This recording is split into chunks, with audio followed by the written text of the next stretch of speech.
Assalamualaikum warahmatullahi wabarakatuh. Waalaikumsalam warahmatullahi wabarakatuh. Innal hamdalillah nahmaduhu wa nasta'inuhu wa nastaghfiruh. Wa na'udzu billahi min shururi anfusina wa min sayyiati a'malina. May yahdihillahu fala mudilla lahu wa may yudlil fala hadiya lahu. أشهد أن لا إله إلا الله وحده لا شريك له وأشهد أن محمدا عبده ورسوله صلى الله عليه وعلى آله وسلم. يا أيها الذين آمنوا اتقوا الله حق تقاته ولا تموتن إلا وأنتم مسلمون أما بعد. Jemaah sekalian, Bapak Ibu yang berbahagia, kita mulai dengan kalimat syukur kepada Allah Jalla wa'ala. Alhamdulillah pada pagi hari ini, meskipun cuaca agak sedikit hujan ya, tapi Allah masih memudahkan kita untuk datang ke tempat ini dalam rangka untuk melaksanakan kewajiban kita. Datang dalam rangka untuk bisa bertambah iman, bertambah ilmu, dan semangat untuk mengamalkan ilmu yang telah kita pahami. Mudah-mudahan kita berharap apa yang kita lakukan ini Allah catat sebagai amal saleh yang dapat memperberat timbangan kebaikan kita nanti pada hari kiamat. Bapak Ibu sehat semuanya? Zahirnya sehat, batinnya sehat? Sudah soleh dan soleha? Sudah bertakwa? Sudah jelas sebagai penghuni sorga? Mau masuk sorga? Mau sekarang?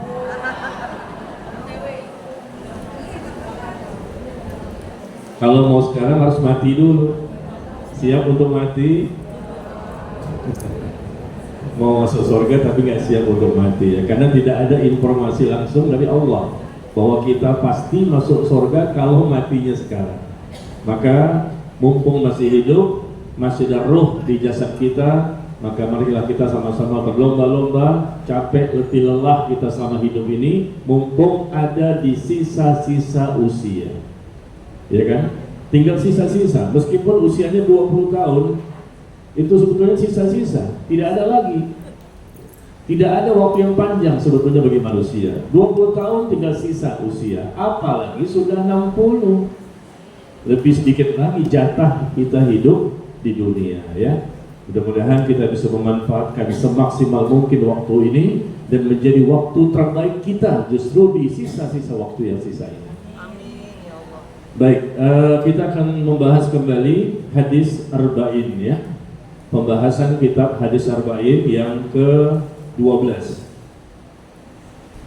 Dari 42 hadis yang tercantum di kitab hadis arba'in yang kita akan bahas pagi ini adalah hadis yang ke-12. Silakan Bapak Ibu lihat kepada bukunya atau kitabnya hadis yang ke-12, atau bagi yang tidak punya dan memiliki handphone, silakan searching di Google. Di Google ketik saja hadis arba'in ke-12 ya. Insya Allah keluar tuh teks hadisnya yang akan kita bahas. Kalau buku tidak ada, kitab tidak ada, searching di Google tidak ada, maka langkah terakhir dibukalah hafalan hadisnya. Itu cara terakhir ya, buka hafalan hadisnya, karena hadis arba'in sepertinya sudah di luar kepala ya, dihafal oleh Bapak Ibu sekalian. Betul Bu? Insyaallah. Amin. Iyain aja deh. Iya, hadis arba'in yang ke-12. Mari kita sama-sama baca.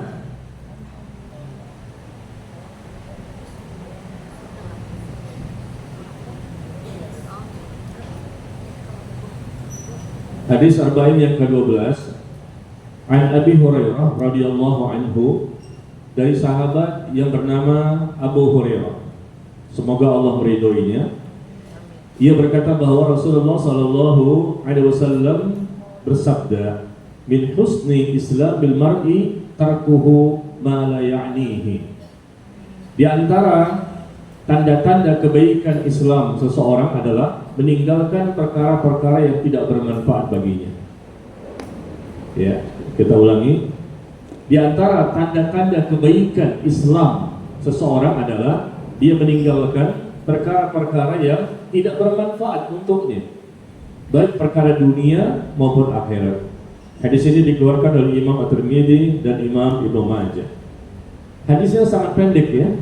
Dan memang kalau kita lihat umumnya rata-rata hadis yang tercantum dalam kitab hadis Arba'in ini pendek-pendek, tetapi memiliki penjelasan yang sangat panjang. Ya.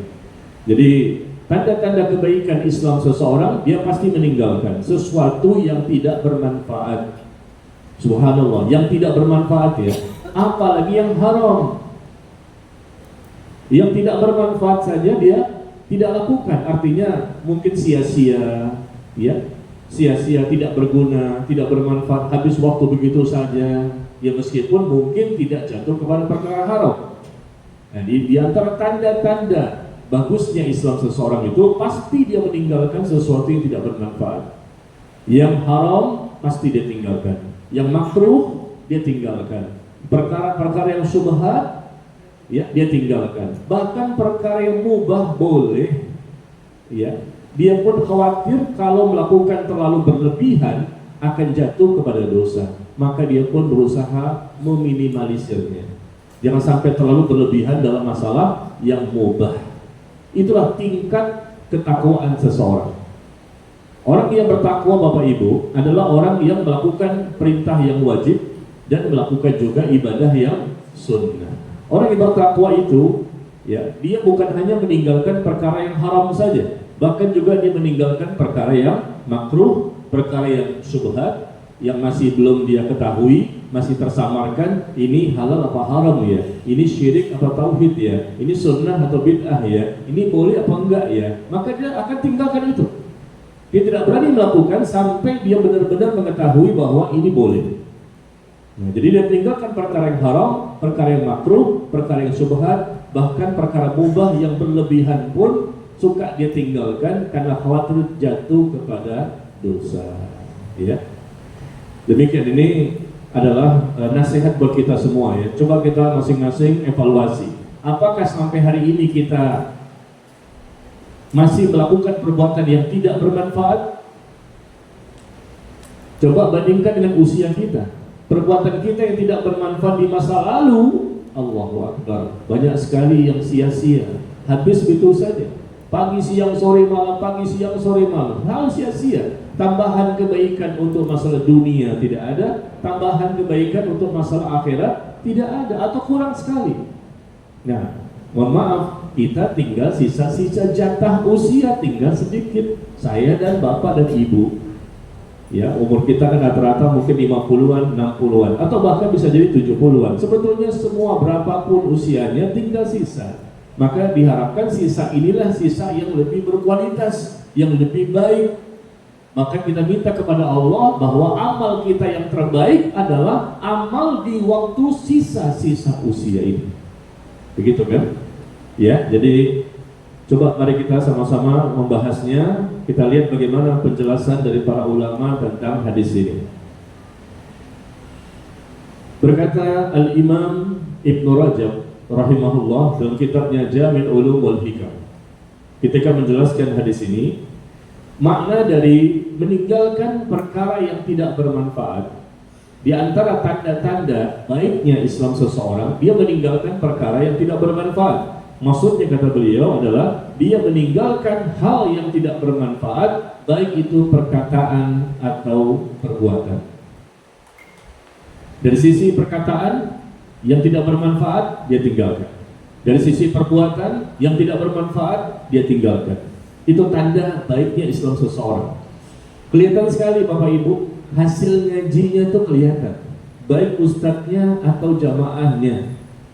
Hasil ngajinya, taklimnya, dia menuntut ilmu, datang ke masjid sana, masjid sini, banyak sekali ustadznya, banyak sekali tema-tema yang dibahas. Maka kelihatan hasil ngajinya itu semakin bertahun-tahun ngaji taklim, menghadiri majelis ilmu, pasti ada perubahan, ada progres, perubahan yang signifikan, perubahan yang lebih baik. Apa itu? Dia akan meninggalkan perkara-perkara yang tidak bermanfaat, baik itu pada ucapan dan perbuatan.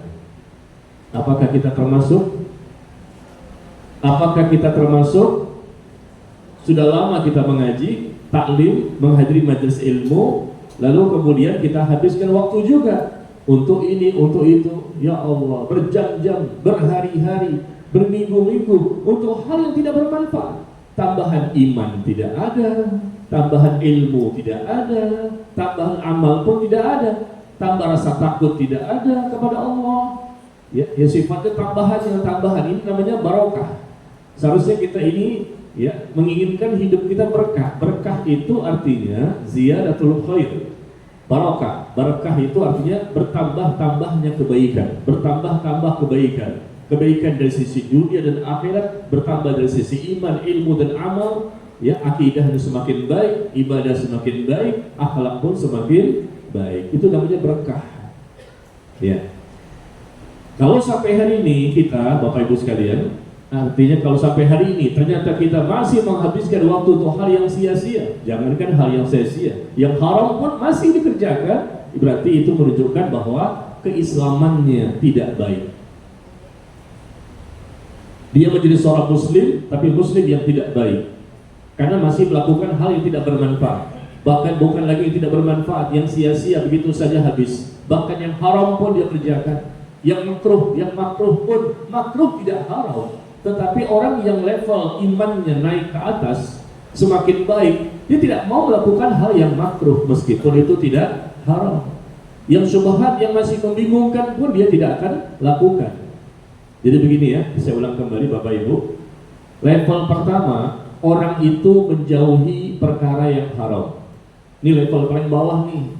Jangan sombong dulu. Saya sudah meninggalkan kok semua perkara yang haram. Anda baru level pertama yang paling rendah. Level naik lagi ke tinggi yang lebih dulu, nomor 2, dia sudah meninggalkan perkara yang makruh.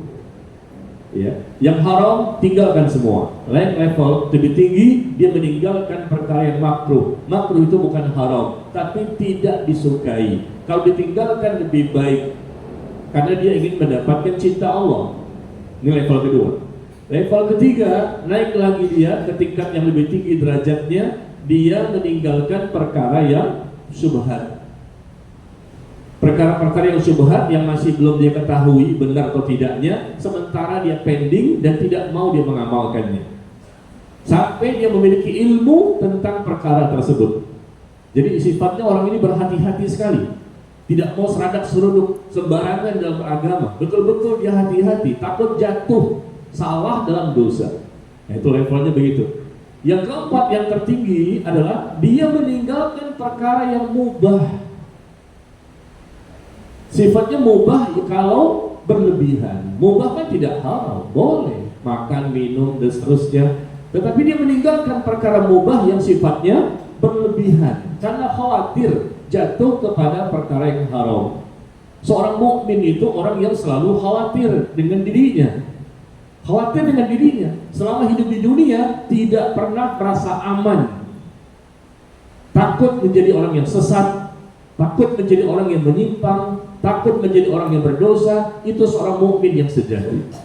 Jadi levelnya meninggalkan perkara yang haram, naik lagi, meninggalkan perkara yang makruh, naik lagi, meninggalkan perkara yang syubhat, naik lagi, meninggalkan perkara yang mubah, boleh, yang sifatnya berlebihan.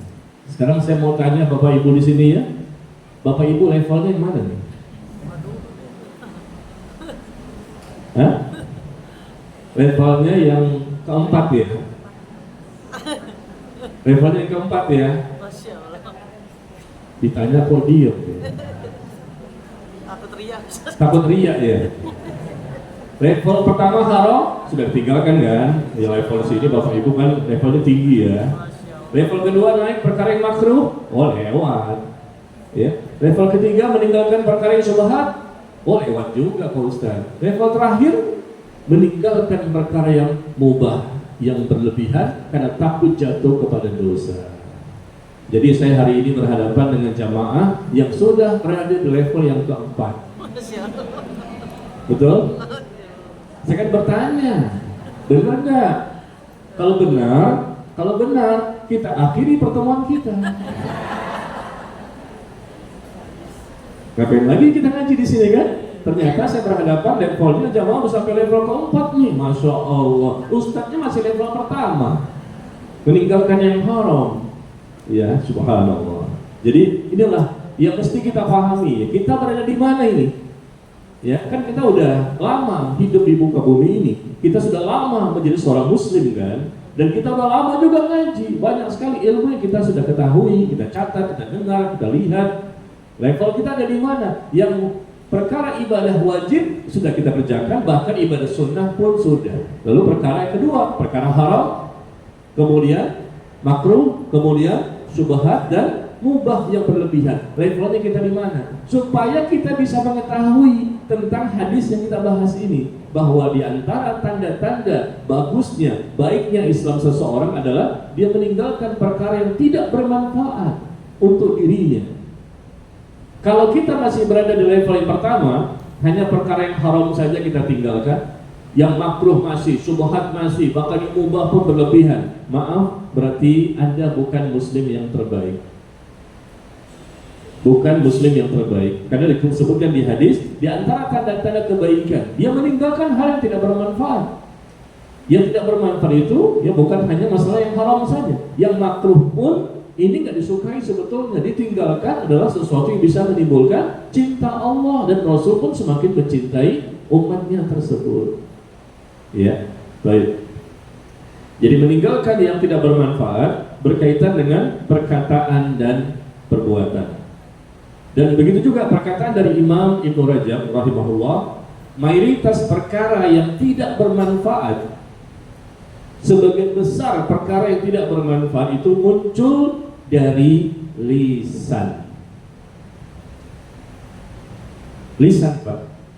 Perkara yang tidak bermanfaat sebagian besar itu muncul dari lisan yang tidak terjaga dan sibuk dengan perkataan yang sia-sia. Itu kata beliau.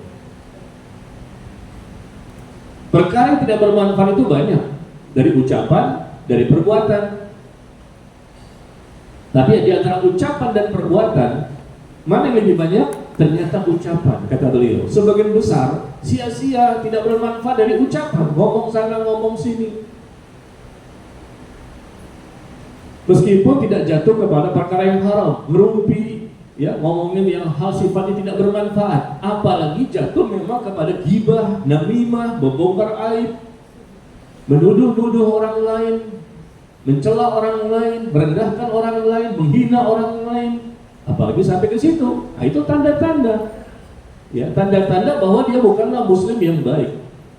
Muslim yang baik itu meninggalkan hal yang tidak bermanfaat. Subhanallah. Yang haram udah pasti, yang tidak bermanfaat pun juga ditinggalkan. Itu kualitas keimanannya kelihatan di situ. Ya, subhanallah. Baik, coba sama-sama kita introspeksi ya. Kita semuanya introspeksi. Apakah kita sudah meninggalkan ucapan dan perbuatan yang tidak bermanfaat? Dan ternyata mayoritas perbuatan dan ucapan ini, ya, yang paling banyak sifatnya yang tidak bermanfaat itu ada pada ucapan dan ucapan lisan, yang menjadikan orang itu akhirnya melakukan hal yang sia-sia, atau perkara yang haram, atau perkara yang makruh, atau perkara yang syubhat. Ya, lisan ini memang luar biasa ya. Bahkan disebutkan juga oleh Al-Husain bin Ali bin Abi Thalib. Dia mengatakan, Nabi SAW mengatakan, bersabda, inna min husni islamil mar'i, di antara tanda-tanda baiknya Islam seseorang adalah dia mengurangi berbicara dalam hal yang tidak bermanfaat. Disebutkan kalimat mengurangi dalam perkataan yang tidak bermanfaat, ucapan. Tadi kan dikatakan oleh Imam Ibnu Rajab bahwa sebagian besar hal yang tidak bermanfaat ini muncul dari lisan. Ya, begitu juga ditegaskan oleh hadis yang dikeluarkan oleh Imam Ahmad dan Imam Tabrani, bahwa Nabi juga ternyata mengatakan di antara tanda-tanda kebaikan Islam seseorang adalah orang itu akan mengurangi berbicara dalam hal yang tidak bermanfaat. Coba saya mau tanya Bapak Ibu, kalau suami bercanda kepada istri bermanfaat nggak? Manfaat yang paling disukai. Kadang-kadang kan suami suka bercanda sama istrinya, atau istri bercanda kepada suaminya. Itu bermanfaat nggak? Apa itu sia-sia? Tidak. Hah? Boleh nggak Pak bercanda Pak? Boleh. Ya boleh lah. Bu, di rumah jangan tegang-tegang banget.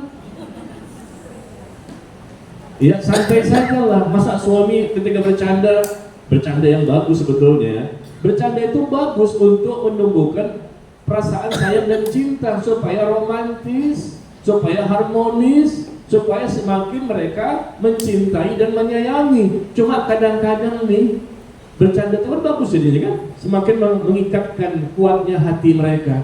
Cuma kadang-kadang istri ini, ibu-ibu barangkali ya, ketika suami bercanda yang baik, maka ibu-ibu mengatakan, Mas, takutlah kepada Allah. Begitu Bu ya. Suami bercanda, ya Allah, apa salah pengen ketawa gitu loh. Ibu ketawa dengan candaan suami, itu suami bahagia loh Bu.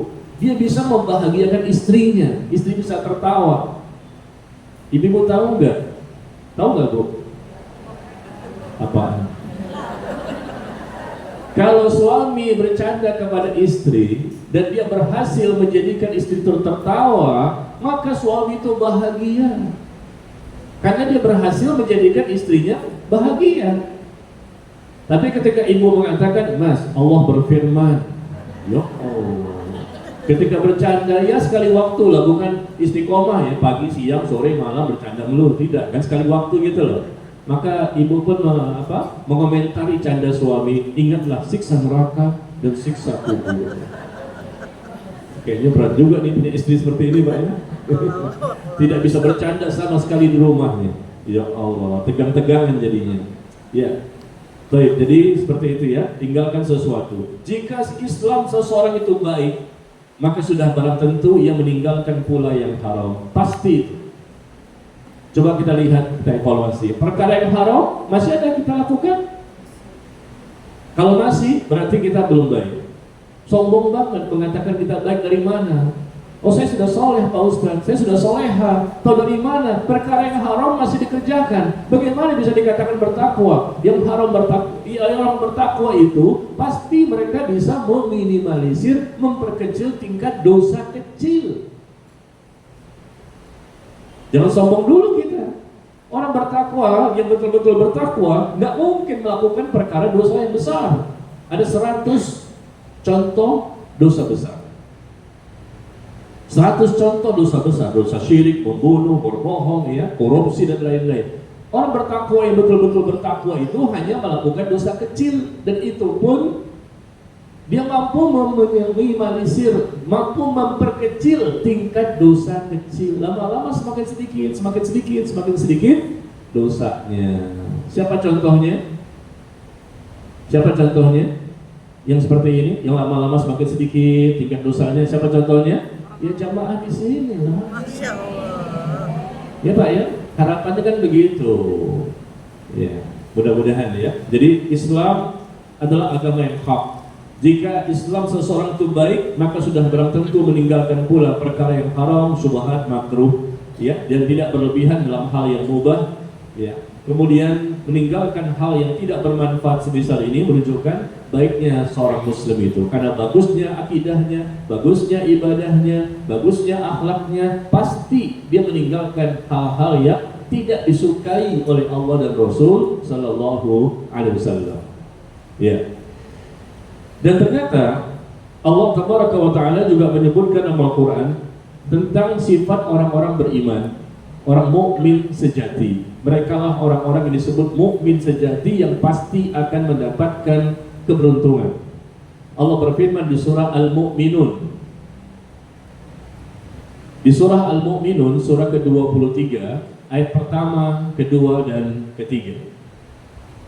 Di surah Al-Mu'minun, surah ke-23, ayat pertama, kedua, dan ketiga. Allah berfirman, Qad aflahal mu'minun alladzina hum fi salatihim khashi'un walladzina hum 'anil lagwi mu'ridun.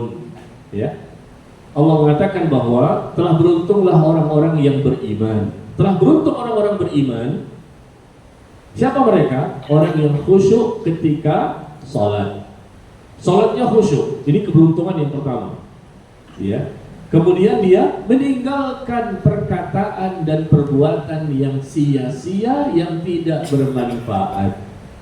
Tuh, Allah langsung mengatakan demikian. Walladzina hum 'anil lahwi mu'ridun. Orang-orang yang suka menjauhi dan meninggalkan perkara-perkara yang sia-sia dan tidak bermanfaat. Itu kata Allah, ini adalah orang mukmin yang beruntung. Beruntung dunia, untung juga nanti di akhirat. Iya.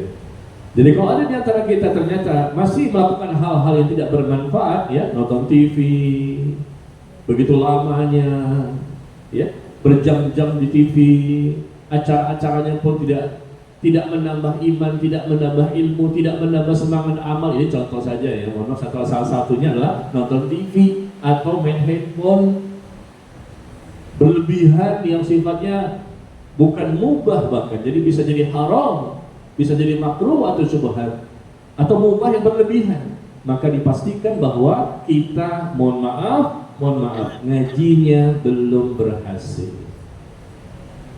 Ngajinya belum berhasil, Pak. Andai kita nih, waktu kita habis doa hal yang sia-sia tidak bermanfaat, bicara ngalor ngidul kesana kemari, ketawa ke TV, nggak ada manfaat sebetulnya. Beda dengan bercanda dengan suami dan istri, ya. Itu ada manfaatnya. Bercanda itu sebetulnya bukan hal yang tidak bermanfaat. Bermanfaat juga asalkan candaannya benar, bukan bohong. Dan candaan itu pun punya tujuan untuk semakin menumbuhkan cinta dan sayang di antara suami dan istri. Itu boleh. Rasulullah juga bercanda dengan istrinya. Bahkan mereka pernah mandi bersama. Rasulullah pernah mandi bersama dengan Aisyah. Mereka berebutan untuk mengambil apa? Mengambil air yang ada dalam bak mandi mereka. Rasulullah pernah mandi bersama Maimunah. Rasulullah pernah mandi bersama dengan Ummu Salamah. Mandi bersama loh. Rasulullah pada waktu itu umurnya sudah 50-an, mendekati 60, tapi masih romantis dengan istrinya, mandi bersama. Ya, jadi bercanda biasa di antara suami dan istri dan suami, dan itu ada manfaatnya. Maksud saya berikan contoh seperti ini supaya Bapak Ibu harus mengetahui, jangan-jangan bercanda pun tidak bermanfaat. Ya, tentunya ini kita katakan salah, ya, karena untuk suami dan istri sangat bermanfaat supaya kita saling lebih dekat, ya, hati kita di antara suami dan istri. Nah, kemudian ada perkataan yang sangat bagus sekali dikatakan oleh Imam Ibnu Qayyim. Al-Imam Ibnu Qayyim rahimahullah mengatakan bahwa keuntungan terbesar di dunia ini adalah apa, Bu? Bapak? Kira-kira saya mau tanya dulu deh. Keuntungan terbesar di muka bumi ini, keuntungan terbesar di dunia ini apa? Sebelum saya bacakan perkataan Imam Ibnu Qayyim, saya tanya dulu sama Bapak Ibu, kira-kira sama nggak dengan ucapan Imam Ibnu Qayyim? Keuntungan terbesar yang diraih oleh seorang hamba di dunia ini, belum di akhirat, ya, di dunia. Keuntungan terbesar apa? Beriman, Iman, bertakwa. Apa, Pak? Kata beliau, keuntungan terbesar di dunia adalah engkau menyibukkan dirimu di setiap waktu dengan sesuatu yang lebih utama dan lebih bermanfaat bagimu untuk kehidupan akhirat. Allahu Akbar. Bagus sekali perkataannya. Keuntungan terbesar di dunia ini, yang paling besar keuntungan terbesar di dunia ini adalah engkau, kata beliau, menyibukkan dirimu di setiap waktu, pagi, siang, sore, malam, 24 jam. Itu keuntungan terbesar di dunia. Engkau menyibukkan dirimu di setiap waktu dengan sesuatu yang lebih utama dan bermanfaat bagimu untuk kehidupan akhirat. Setiap waktu, semuanya dengan sesuatu yang lebih utama dan bermanfaat. Mau melangkahkan kaki kemana, kira-kira dilihat bermanfaat gak ya? Mau mengucapkan sesuatu, kira-kira bermanfaat gak ya? Ya. Memikirkan sesuatu, langkah bagaimana, solusi bagaimana, kira-kira bermanfaat gak ya? Selalu engkau menyibukkan dirimu di setiap waktu dengan sesuatu yang lebih utama, yang lebih bermanfaat bagimu untuk kehidupan akhirat. Jadi semua itu ada manfaat, ada mendatangkan pahala gitu, pundi-pundi kebaikan. Kita sedang menabung pahala selama di dunia. Ketika berbicara ada pahalanya. Ketika melangkahkan kaki kemana ada pahalanya. Ketika mendatangi tempat ini ada pahalanya. Ketika mencari nafkah ada pahalanya. Segala sesuatu aktivitas selama di dunia itu menjadikan bermanfaat untuk akhirat. Itulah keuntungan terbesar di dunia. Jadi kalau kita bicara sama orang-orang lain, barangkali keuntungan terbesar di dunia apa? Fulus, money, piti, uang.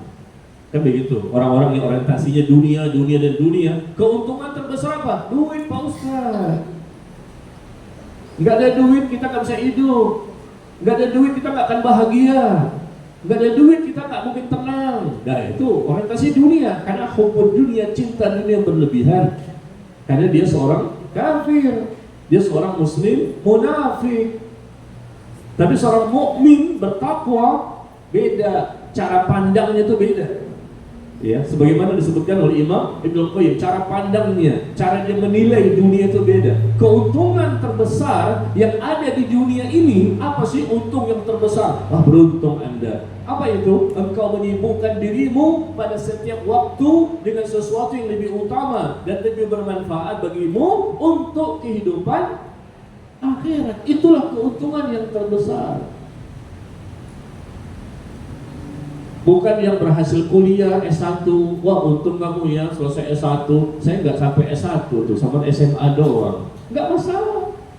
Emang di akhirat tanyain tuh, masuk surga harus S1? Nggak ada. Yang penting dia bertakwa, selesai. Wah antum untung ya sampai kuliah S2, sampai S3. Apa kelebihannya nanti di akhirat? Kecuali dia menuntut ilmu itu karena Allah. Dengan ilmunya dia bisa bermanfaat untuk dirinya dan untuk orang lain. Nah itu beda, memang ada manfaatnya. Tapi bukan semata-mata hanya level adanya tintal-tintal yang ada. Ya, jadi keuntungan terbesar di dunia itu sibukkan diri kita pada setiap waktu untuk hal yang lebih utama, lebih bermanfaat bagi kita untuk kehidupan akhirat kita. Yuk sama-sama ya. Kalau ini kita sudah bisa jadikan target kita dalam kehidupan sehari-hari, insya Allah kita akan lebih melejit, lebih mudah untuk jauh meninggalkan kaum muslimin yang lain. Dari sisi iman kita akan lebih tinggi, keyakinan kita, ilmu kita, amal kita, tingkat keyakinan kita, tingkat tawakal kita, tingkat keistiqomahan kita, tingkat kesabaran kita. Kalau kita mengamalkan perkataan dari Imam Ibnu Qayyim ini, subhanallah, keuntungan terbesar. Jadi cara pandangnya udah beda ini, keuntungan terbesar di dunia. Jadi bukan orang yang punya mobil mewah, rumahnya megah, berapa hektar, uangnya banyak, ya itu silahkan kita miliki, nggak apa-apa. Tapi bagi orang yang tidak memiliki hal seperti ini, jangan kecil hati, jangan putus asa. Saya miskin Ustaz, saya nggak punya hal seperti itu, siapalah saya. Jangan khawatir, Anda memiliki keuntungan terbesar di muka bumi ini sebelum di akhirat. Kenapa? Segala waktu yang Anda miliki semua bermanfaat untuk kepentingan akhirat. Kalau kita kalah dari orang lain dari sisi dunia, kejar mereka dari sisi akhirat. Kita kalah sama orang lain dari sisi dunia. Kita sudah berupaya mencari dunia, nggak bisa juga sebagaimana mereka. Ya sudahlah, mungkin itu takdir dari Allah. Tapi kita jangan putus asa, karena hidup pun juga sebentar. Kita mati, dia juga akan mati. Kita kejar, kita kalahkan dia dengan akhirat kita nanti yang lebih baik, lebih kekal, abadi, selama-lamanya. Begitu ya. Jadi tidak ada itu rasa yang namanya seorang mukmin, orang bertakwa itu merasa waduh putus asa, nggak ada. Buruk sangka sama Allah, nggak ada. Karena dia tahu bahwa dunia bukan tujuannya, bukan akhir dari segala-galanya. Ya, seperti itu. Bahkan ada perkataan lagi dari Imam Al-Utsaimin. Al-Imam Al-Utsaimin rahimahullah, beliau mengatakan al-waqtu thamin. Waktu itu sangat berharga. Waktu itu sangat berharga. Lebih berharga dibandingkan harta, dan bahkan lebih bernilai dibandingkan segala sesuatu. Kenapa saya bahas masalah waktu? Karena berkaitan dengan hadis kita ini, meninggalkan perkataan dan perbuatan yang sia-sia. Itu menunjukkan bagusnya, baiknya Islam seseorang. Berarti intinya hadis ini adalah membicarakan tentang masalah waktu. Hadis ini tentang masalah waktu sebetulnya.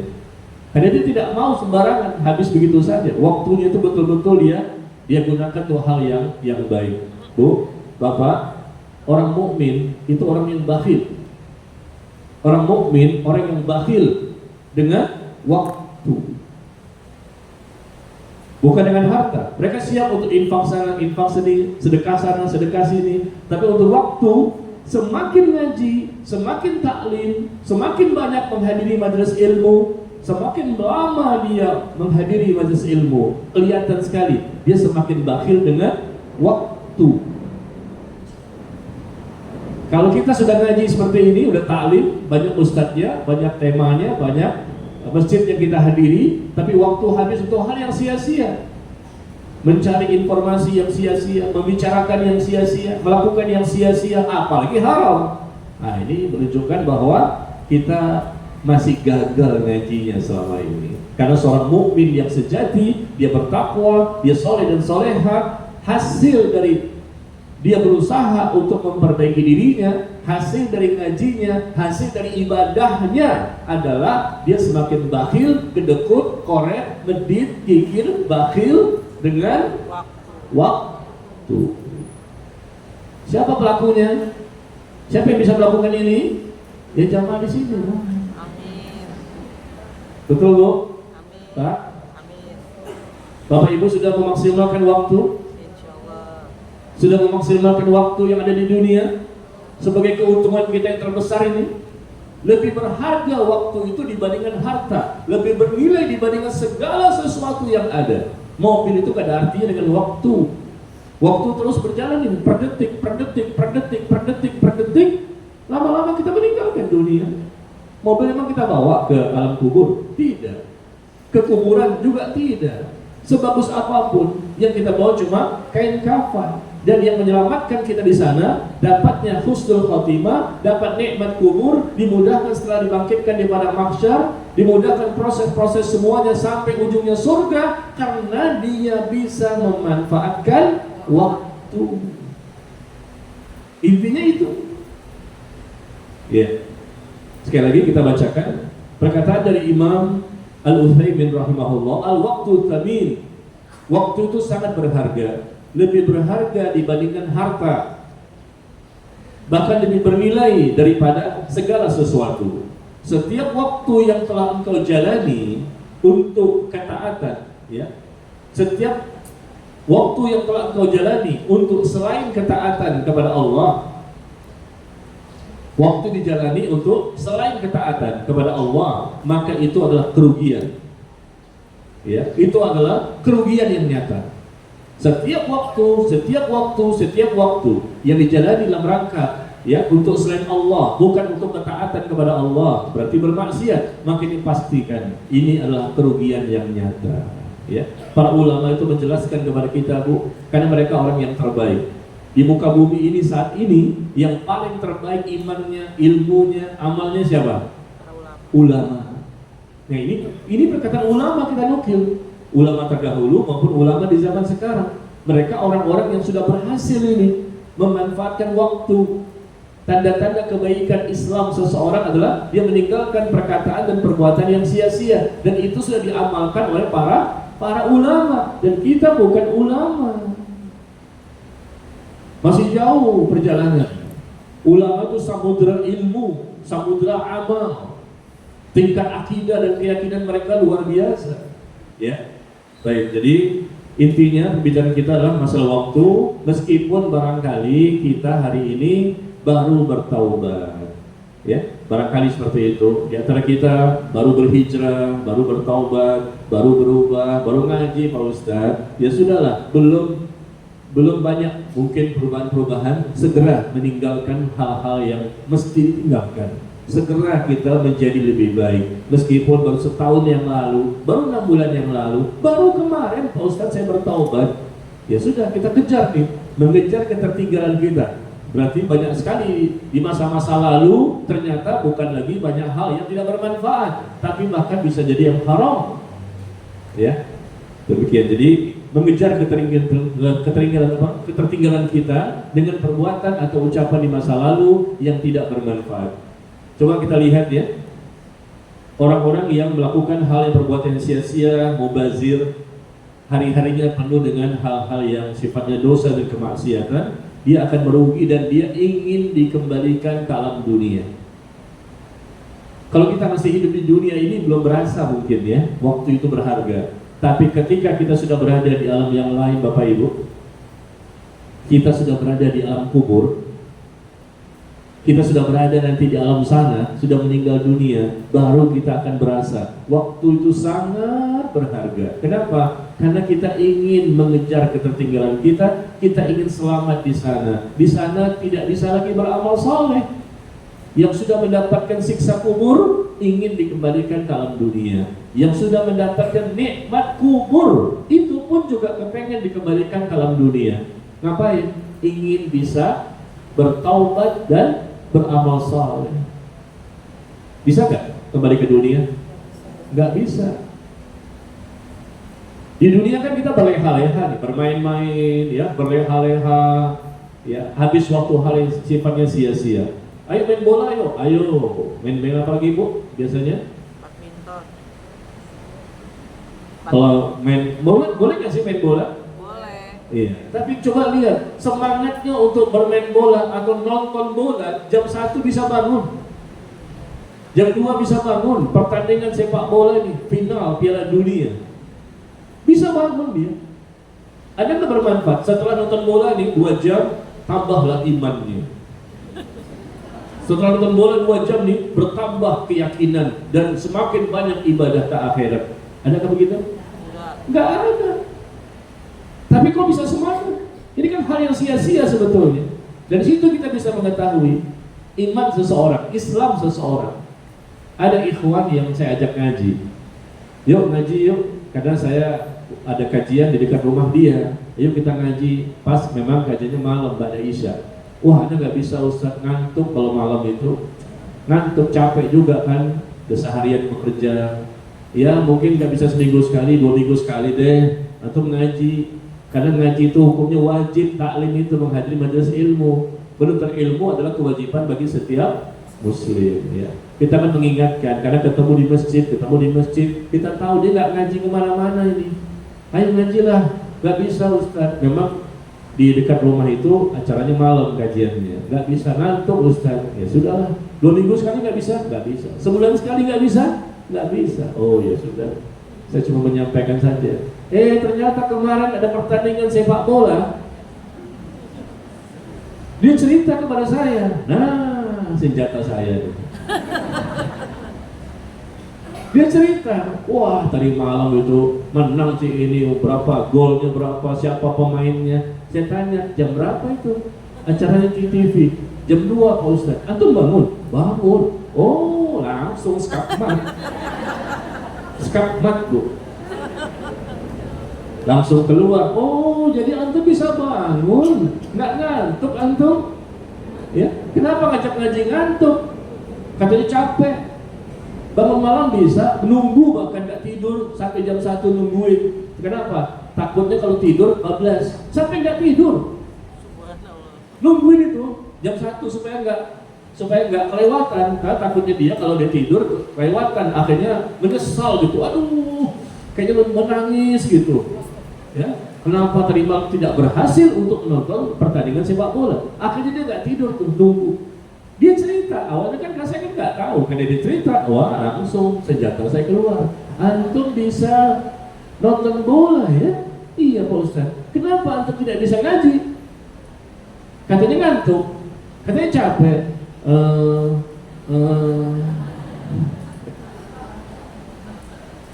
Kenapa antum tidak bisa ngaji? Sebulan sekali pun nggak bisa. Tapi nonton bola,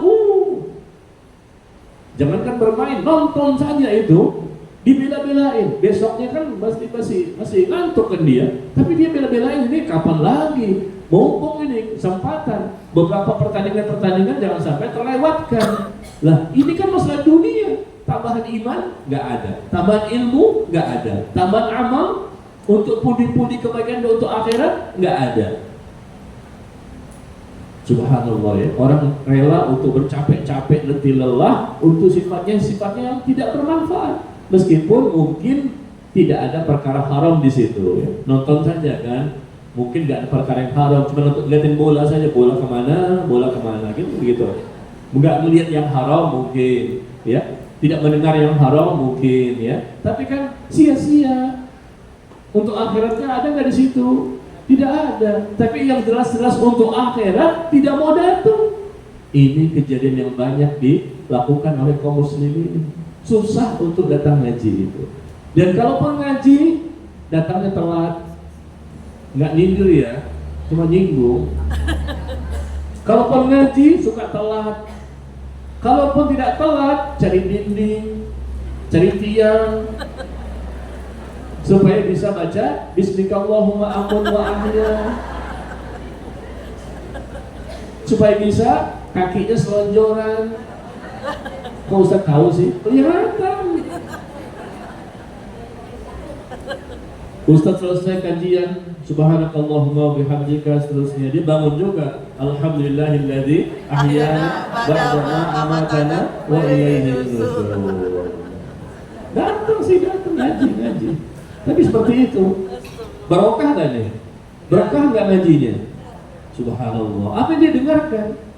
Datang enggak mendengarkan khutbah Jumat? Bapak-bapak ya, kita kan biasa mendengarkan khutbah Jumat, atau bapak-bapak mungkin jadi khotib kali ya. Iya. Mendengarkan khutbah Jumat gimana Pak? Perasaannya selama ini? Ngantuk apa enggak? Ada kipas di atas. Masya Allah. Mendengarkan khutbah Jumat lama lagi. Muter-muter ngomongnya. Aduh, begini-begini air mata netes. Menetes karena takut dengan isi khutbah. Bukan ngantuk. Bukan nangis mendengarkan isi khutbahnya, tapi ngantuk yang luar biasa. Subhanallah. Tapi untuk dunia semangat. 2 jam nonton bola itu malah nggak ngantuk, khusyuk dia. Khusyuk, konsentrasi penuh. Melihat bola itu kemana. Bagaimana komentar-komentar. Tapi begitu sholat, Allahu Akbar, kemana-mana tuh hati nggak khusyuk. Nah, seperti itu ya. Ini kan masalah nonton bola Pak ya. Contoh. Sebetulnya contoh itu masih banyak yang lain ya. Dari ibu-ibu juga ada seperti itu. Jadi tinggalkanlah segala sesuatu, karena hidup kita singkat, sementara, tidak lama, sebentar, dan kita akan pasti kembali kepada Allah. Lihat bagaimana penyesalan-penyesalan yang dilakukan oleh orang-orang yang sudah meninggal dunia, yang Allah informasikan kepada kita. Jangan sampai kita juga sama seperti mereka. Apa kata Allah? Wa anfiqu mimma razaqnakum min qabli an ya'tiya ahadakumul maut fayaqul rabbi laula akhartani ila ajalin qarib fa asaddaqa wa akum minas salihin. Ya, coba lihat di surah Al-Munafiqun. Surah Al-Munafiqun, surah ke-63 ayat yang ke-10. Surah ke-63 ayat yang ke-10.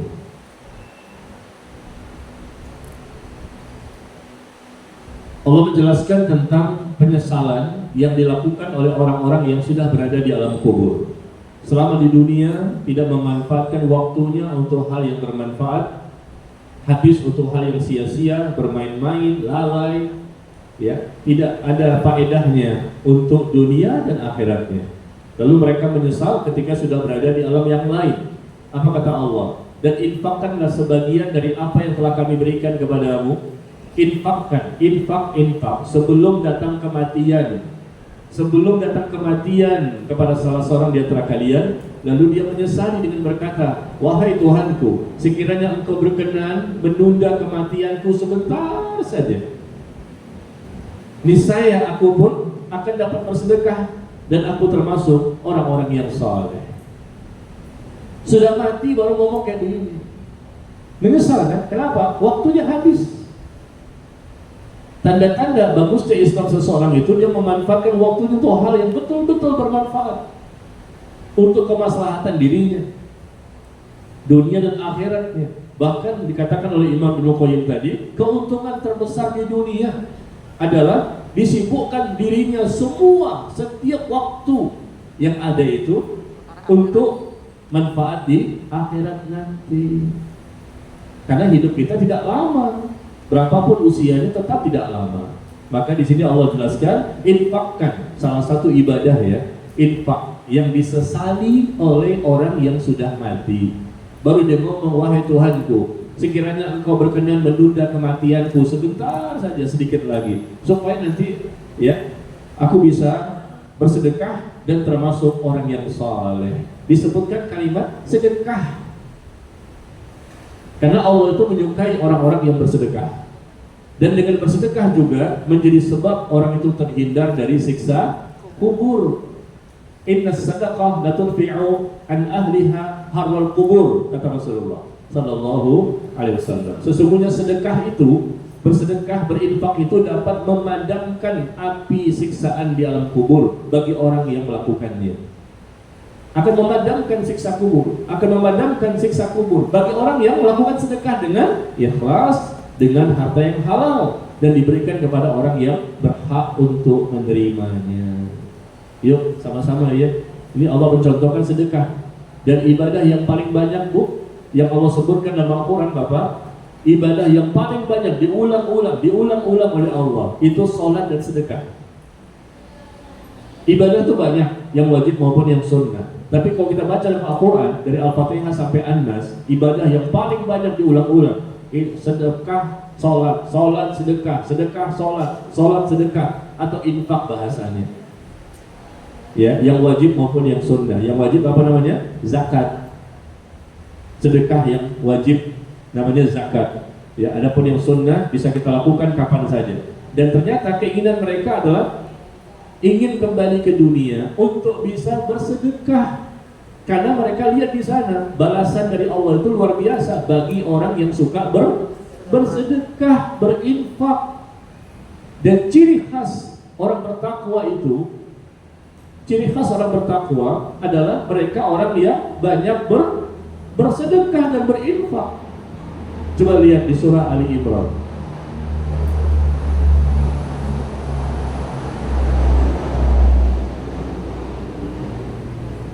Di surah Ali Imran ayat 133 dan 134 ya. Ali Imran 133 dan 134. Allah menyebutkan, bersegeralah kalian menuju ampunan dari Rabb kalian ya, dan mendapatkan surga. Bersegeralah kepada Rabb kalian untuk mendapatkan ampunan dan surga yang luasnya seluas langit dan bumi, yang diperuntukkan bagi orang yang bertakwa. Siapakah orang bertakwa itu? Allah sebutkan di ayat 134-nya, yaitu alladzina yunfiquna fis sarra'i wad dharra'i wal kaziminal ghaiz wal 'afina 'anil nas. Orang bertakwa itu adalah orang yang suka menginfakkan hartanya dalam kondisi lapang dan sempit. Ketika dia mampu, dia berinfak. Ketika dia miskin, dia berinfak. Masya Allah, sesuai kemampuannya. Ini orang bertakwa yang pertama kali Allah sebutkan itu. Sifatnya, akhlaknya, akidahnya bagus, ibadahnya bagus, akhlaknya Allah sebutkan dia suka berinfak, baik yang wajib maupun yang sunnah. Dan dia mudah untuk meredam amarahnya dan mudah untuk memaafkan kesalahan manusia. Bisa Bapak Ibu? Bisa meredam kemarahan? Kalau bapak-bapak sih saya jamin insya Allah bisa lah ya. Bapak-bapak kan biasanya bisa tidak suka marah-marah ya Pak ya. Yang suka marah-marah siapa Pak? Yang suka marah-marah di sini ibu-ibu ya, betul Bu? Dan yang lebih anehnya marahnya kok istiqomah. Marah itu boleh selama memang positif, dan marah itu bisa mendapatkan pahala kalau menyampaikan sesuatu untuk memperbaiki orang lain dengan cara-cara yang benar. Tapi kalau marah aja bawaannya, ini tidak nyaman di rumah tangga itu. Mohon maaf, saya sebutkan ibu-ibu. Kenapa? Karena yang lebih banyak sepertinya survei membuktikan. Karena ibu-ibu itu wanita suka baper, suka bawa perasaan, ya enggak? Ngaku aja deh. Bukan berarti wanita itu pasti jelek semua, tidak. Cuma kadang-kadang suka gampang marah, gampang tersindir, gampang tersinggung, ya enggak? Terutama di akhir-akhir bulan, ketika suami belum gajian. Ya Pak ya? Kita kan pengalaman nih Pak. Iya, meskipun suami sudah ngasih 50 juta per bulannya, masih juga marah-marahin suami. Kesian suami itu. Ya Pak ya? Betul Bu, 50 juta? Oh iya, maaf ya, ternyata saya menyebutkan jumlah terkecil. Mohon maaf ya, ternyata itu levelnya di atas 50. Ya, ini penyesalan yang kita lihat karena mereka tidak berinfak. Coba lagi lihat yang lain. Allah berfirman tentang orang-orang yang menyesal dan ingin beramal saleh. Jadi menyesal kenapa? Masalah waktu sebetulnya. Berulang-ulang Allah menyebutkan dalam berbagai macam ayat tentang penyesalan karena waktu yang tidak dimanfaatkan untuk hal yang bermanfaat. Walau tara idil mujrimuna nakisu ru'usihim 'inda rabbihim Rabbana absarna wa sami'na farji'na na'mal salihan inna muqinun. Di mana Bu? Di mana Bapak? Dalam Al-Quran. Masa nggak tahu? Ada di antara Al-Fatihah dan An-Nas. Ya. Surah As-Sajdah. Surah As-Sajdah ayat yang ke-12. Surah As-Sajdah ayat yang ke-12 ya. Coba kita lihat bagaimana firman Allah, walau tara idil mujrimuna nakisu ru'usihim 'inda rabbihim rabbana absarna wa sami'na farji'na na'mal salihan inna muqinun. Apa artinya? Seandainya engkau melihat, alangkah mengerikan seandainya engkau melihat, kata Allah, di mana pada waktu itu orang-orang yang melakukan perbuatan dosa menundukkan pandangannya, menundukkan kepalanya di hadapan Allah Tabaraka wa Ta'ala.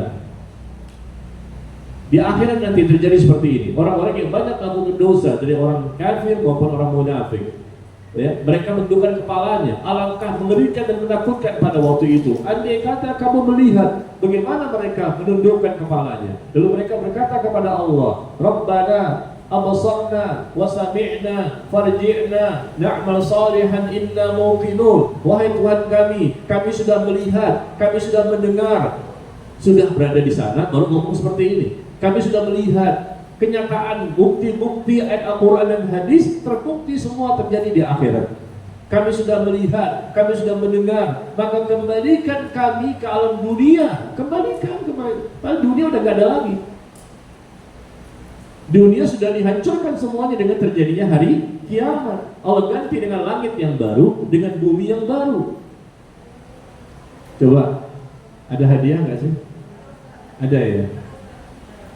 Bapak Ibu coba cepat-cepatan ya. Di mana ayat Allah menjelaskan bahwa ketika dibangkitkan nanti di padang mahsyar, ya, Allah ganti langit dan bumi dengan langit dan bumi yang baru. Langit dan bumi yang kita lihat saat ini hancur semua terjadi ketika hari kiamat. Tapi ketika dibangkitkan di padang mahsyar, langitnya langit yang baru, bumi pun bumi yang baru. Di mana ayatnya? Iya, saya kasih bocoran ya. Itu ada dalam Al-Quran. Silakan. Hadiahnya ada? Hah? Ibrahim? Iya, benar. Surah Ibrahim ayat ke-48. Barakallahu fiik. Ya, surah Ibrahim ayat ke-48. Saya coba lihat ya. Yauma tubaddalul ard. Ya, yauma tubaddalul ard wal ardi was samawati wa barazu lillahil wahidil qahhar. Yaitu pada hari ketika bumi diganti dengan bumi yang lain, dan demikian pula langit diganti dengan langit yang lain, dan mereka manusia berkumpul di padang mahsyar. Ya. Surah Ibrahim ayat ke-48.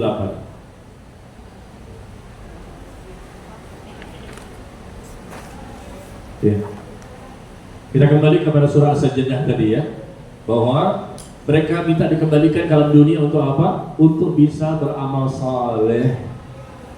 Apakah mungkin Bapak Ibu minta dikembalikan ke alam dunia? Bisa nggak? Tidak bisa. Mereka sudah berada di alam kubur atau berada di padang mahsyar.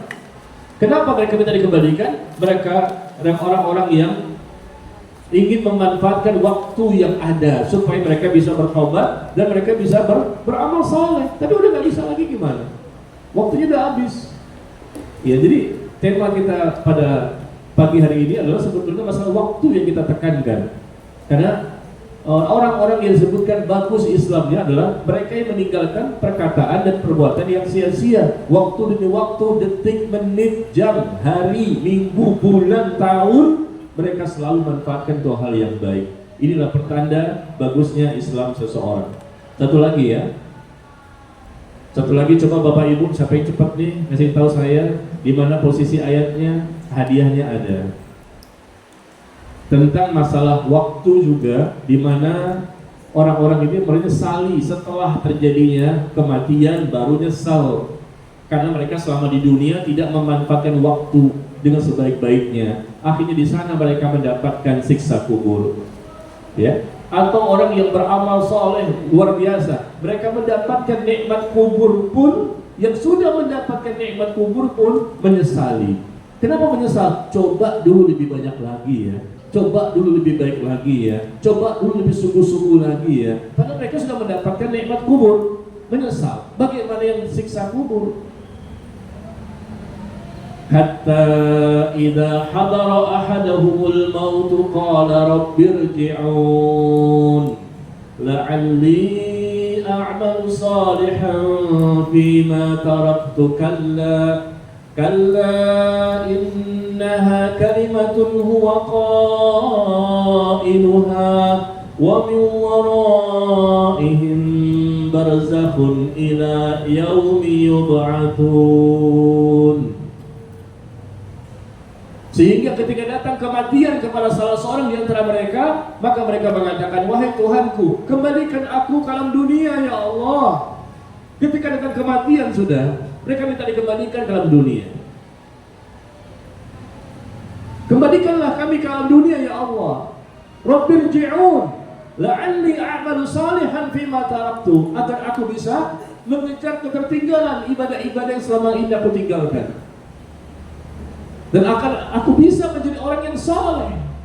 La'alli a'malu salihan fima taraktu, agar aku bisa beramal saleh, memperbaiki amal-amalku yang selama ini jelek. Karena waktu habis tuh hal yang sia-sia, percuma, tidak bermanfaat.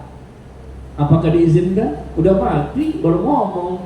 Maka Allah mengatakan, kalla innaha kalimatun huwa qailuha. Sekali-kali tidak. Itu hanyalah alasan-alasan yang dibuat-buat. Di hadapan mereka ada barzah, ada dinding pemisah antara alam dunia dengan alam akhirat, dan mereka tetap berada di alam kubur sampai mereka dibangkitkan nanti pada hari kiamat. Di mana Bu? Bapak?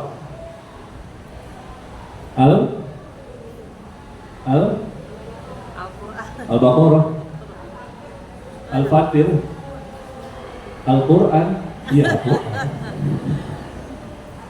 Hah? Iya, suaranya Bu. Iya. Iya. Betul ya. Al-Mu'minun ayat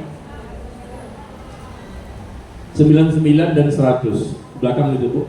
Iya. Yang mana Ustaz? Itu tuh, angkat tangan dong. Nah, itu. Bapak-bapak kok nggak jawab sih? Hah? Takut riak ya, Pak ya? Masya Allah, mantap. Takut riak ya? Iya, di belakang itu, ya. Alhamdulillah. Al-Mu'minun surah ke-23 ayat ke-99 dan 100. Coba dilihat ya. Al-Mu'minun surah ke-23 ayat ke-99 dan 100 ya. Allah menjelaskan kepada kita tentang orang-orang yang menyesal.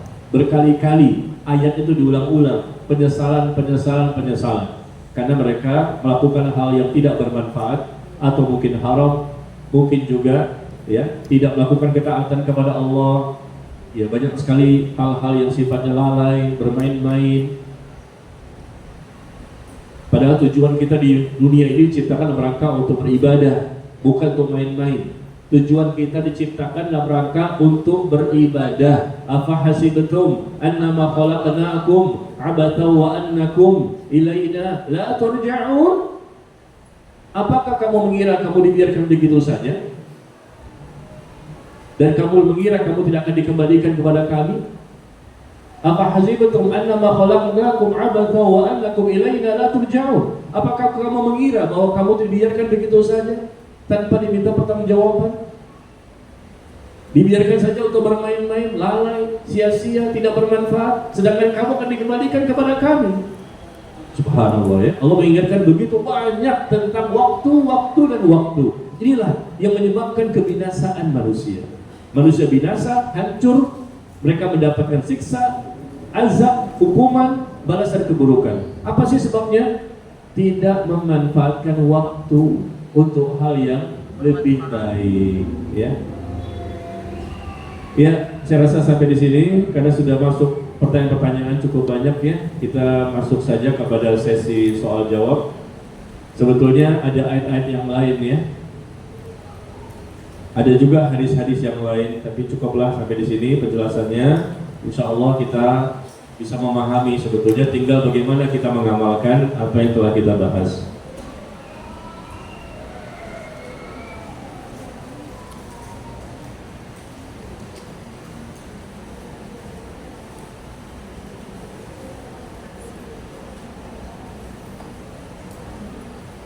Ya, yang pertama mohon penjelasan surah Maryam ayat 71 dan 72. Mohon penjelasan surah Maryam ayat 71 dan 72.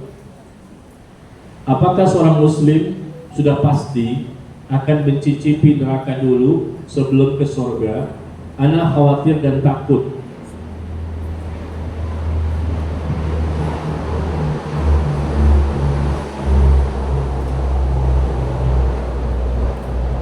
Hari ini kok pesawatnya sering lewat ya? Hah? Ada apa, Bu? Apakah mereka menyaksikan kajian? Pesawat lewat terus dari tadi ya. Coba kita lihat surah Maryam ayat 71 dan 72. Wa im minkum illa wariduha kana ala rabbika hatman maqdiyya thumma nunajjil ladzina ittaqaw wa nadaru zalimina fiha jisiyya. Itu ya, Maryam 71 dan 72. Jadi pertanyaannya, bagaimana penjelasan ayat tersebut? 71-nya, tidaklah di antara kalian melainkan pasti akan melewati neraka. Siapapun di antara kita akan melewati neraka. Kata Allah itu, ayat 71-nya itu surah Maryam. Dan itu merupakan ketetapan dari Allah bahwa semuanya akan terjadi. Ini takdir dari Allah. Kemudian ketika mereka melewati neraka, Allah menyelamatkan orang-orang yang bertakwa. Tsumma nunajjil ladzina taqaw. Allah menyelamatkan orang-orang bertakwa dan membiarkan orang-orang zalim berada di dalam neraka tersebut.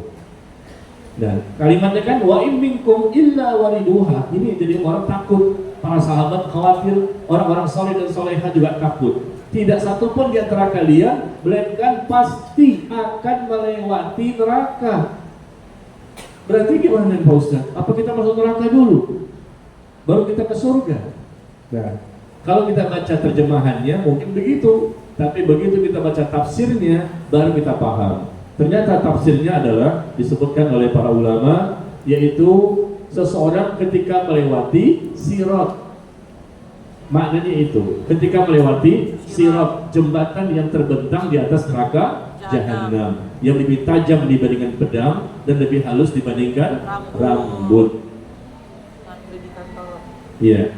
Jadi bukan semua manusia masuk neraka dulu, siapapun dia, termasuk Rasulullah juga. Nauzubillah, bukan begitu pemahamannya. Ya, tapi melewati neraka. Wa in minkum illa wariduha. Tidak seorang pun di antara kalian melainkan mereka pasti melewati neraka itu. Yaitu apa? Sirat. Karena di bawah itu neraka, atas itu jembatan. Ya, begitu melewati sirat dan ada yang selamat sampai tujuan, ada yang terseok-seok sampai juga, ada yang terjungkal dia. Karena di situ banyak pengait-pengait besi yang menjadikan dia tergelincir, akhirnya jatuh di bawahnya neraka Jahanam. Yang diselamatkan oleh Allah cuma satu. Siapa? Orang yang bertakwa. Hanya satu saja, orang bertakwa. Makanya target kita di akhirat adalah ingin masuk surga. Target kita di dunia adalah ingin bisa menjadi orang bertakwa. Begitu bertakwa, akhiratnya pasti selamat, pasti dimudahkan. Begitu ya. Jadi bukanlah pemahamannya semuanya masuk neraka dulu baru masuk ke surga dari kaum muslimin. Memang ada kaum muslimin yang mampir dulu di neraka, ya dicuci dosa-dosanya sekian lama sesuai dengan banyaknya dosa yang mereka kerjakan. Setelah itu baru dikeluarkan dari neraka, kemudian dimasukkan ke surga. Ada yang seperti itu, tapi ada juga yang tidak pernah mencicipi neraka sama sekali, langsung dimudahkan, langsung masuk ke dalam surga. Karena apa? Karena dia memiliki persyaratan. Apa itu? Menjadi orang yang bertakwa, ya.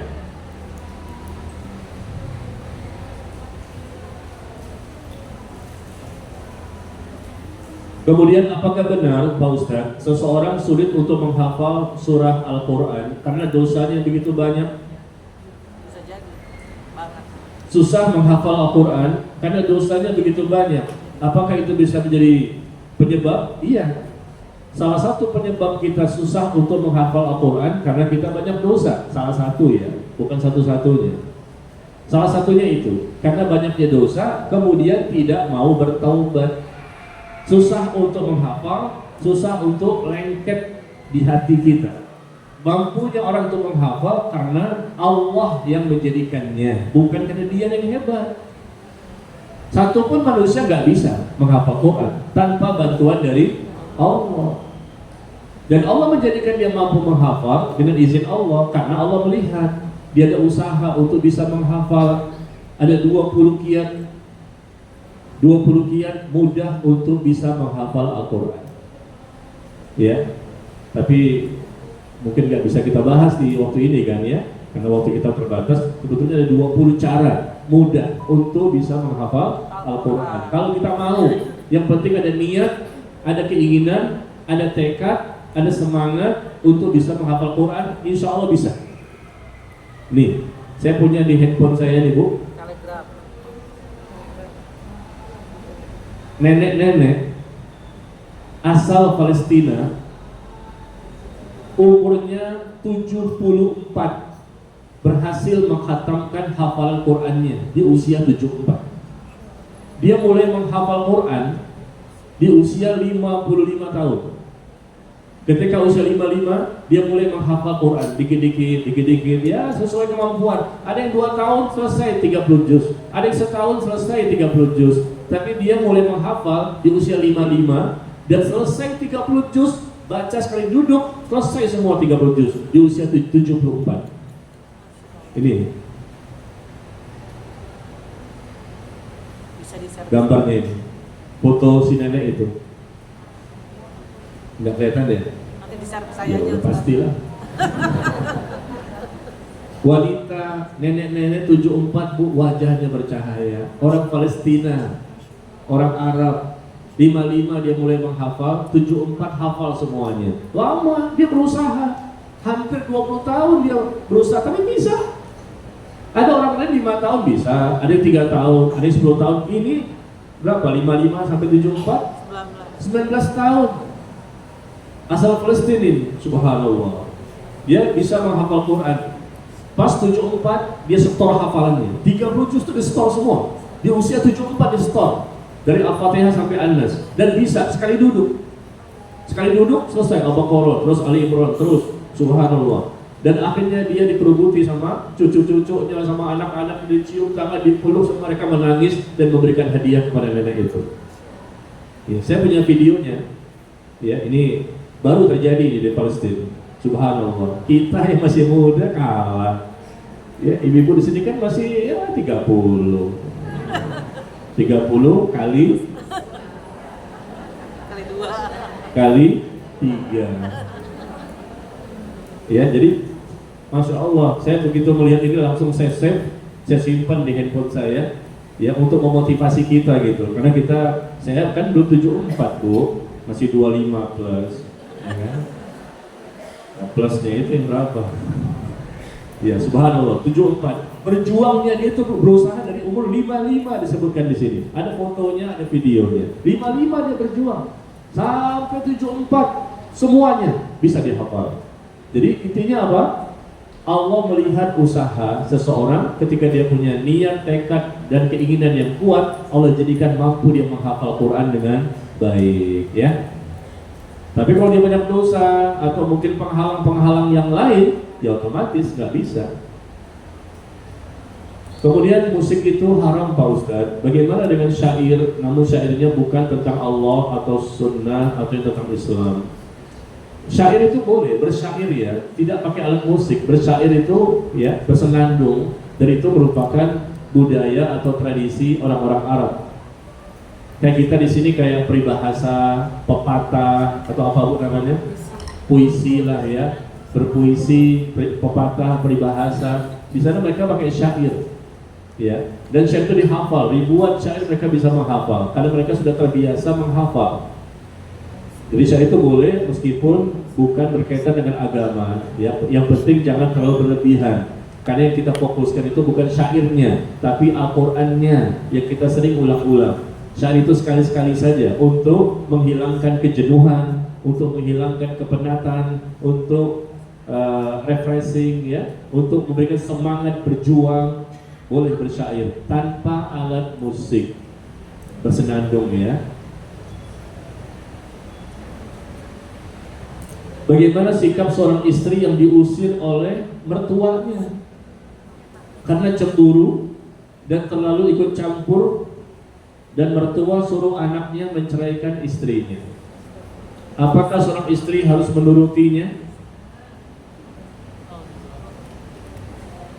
Ini dua tema sebetulnya, ya. Gimana, dijawab gak nih? Sikap seorang istri yang diusir oleh mertua karena cemburu. Kok yang cemburu mertua? Biasanya yang cemburu suami, ya. Dan terlalu ikut campur, dan mertua suruh anaknya yang laki-laki menceraikan istrinya. Apakah seorang istri harus menurutinya? Ya, gimana suami sebetulnya? Dia tinggal di mana? Kalau di rumah orang tuanya? Kalau tinggal di rumah suaminya, berarti suaminya yang menentukan. Jangan dia turuti. Kamu keluar dari rumah ini rumah suaminya. Dia tidak usah keluar. Kalau suaminya yang menyuruh keluar baru, ya. Nanti dia menjelaskan kepada suami bahwa mertuanya salah dalam menerima informasi, salah persepsi, atau yang lain-lain. Dia bisa jelaskan pada suaminya. Nah, kalau itu rumah mertua, rumah mertua, nah itu mungkin mertuanya bisa mengusir dia, karena rumah mertua, suami juga numpang di situ. Tapi kalau itu rumah suami, maka tidak boleh dituruti, karena itu rumah suami. Mertua tidak berhak untuk mengusir menantunya, ya. Dan tentunya bisa dibicarakan lah, apa sih sebabnya? Katanya sih terlalu ikut campur. Ya biasalah, suka intervensi, ya. Masalah baju saja kadang-kadang intervensi, Pak. Mertua maunya warnanya hijau, Si menantu maunya warnanya hitam. Kata si mertua, rubah, ganti baju dengan hijau. Enggak, mau hitam aja. Hijau, kalau enggak saya usir kamu. Ya Allah, baju-baju doang, warna doang ini. Barangkali begitu. Intervensi, kadang-kadang modelnya, motifnya, ya hak orang kan.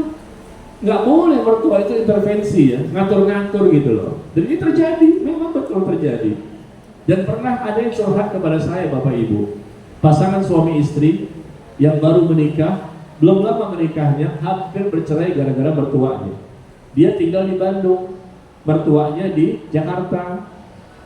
Mertua di Jakarta, suami istri tinggal di Bandung. Dia cerita kepada saya, mertua datanglah ke Bandung. Sampai di Bandung, lihat ini rumah menantunya kan, laki-laki.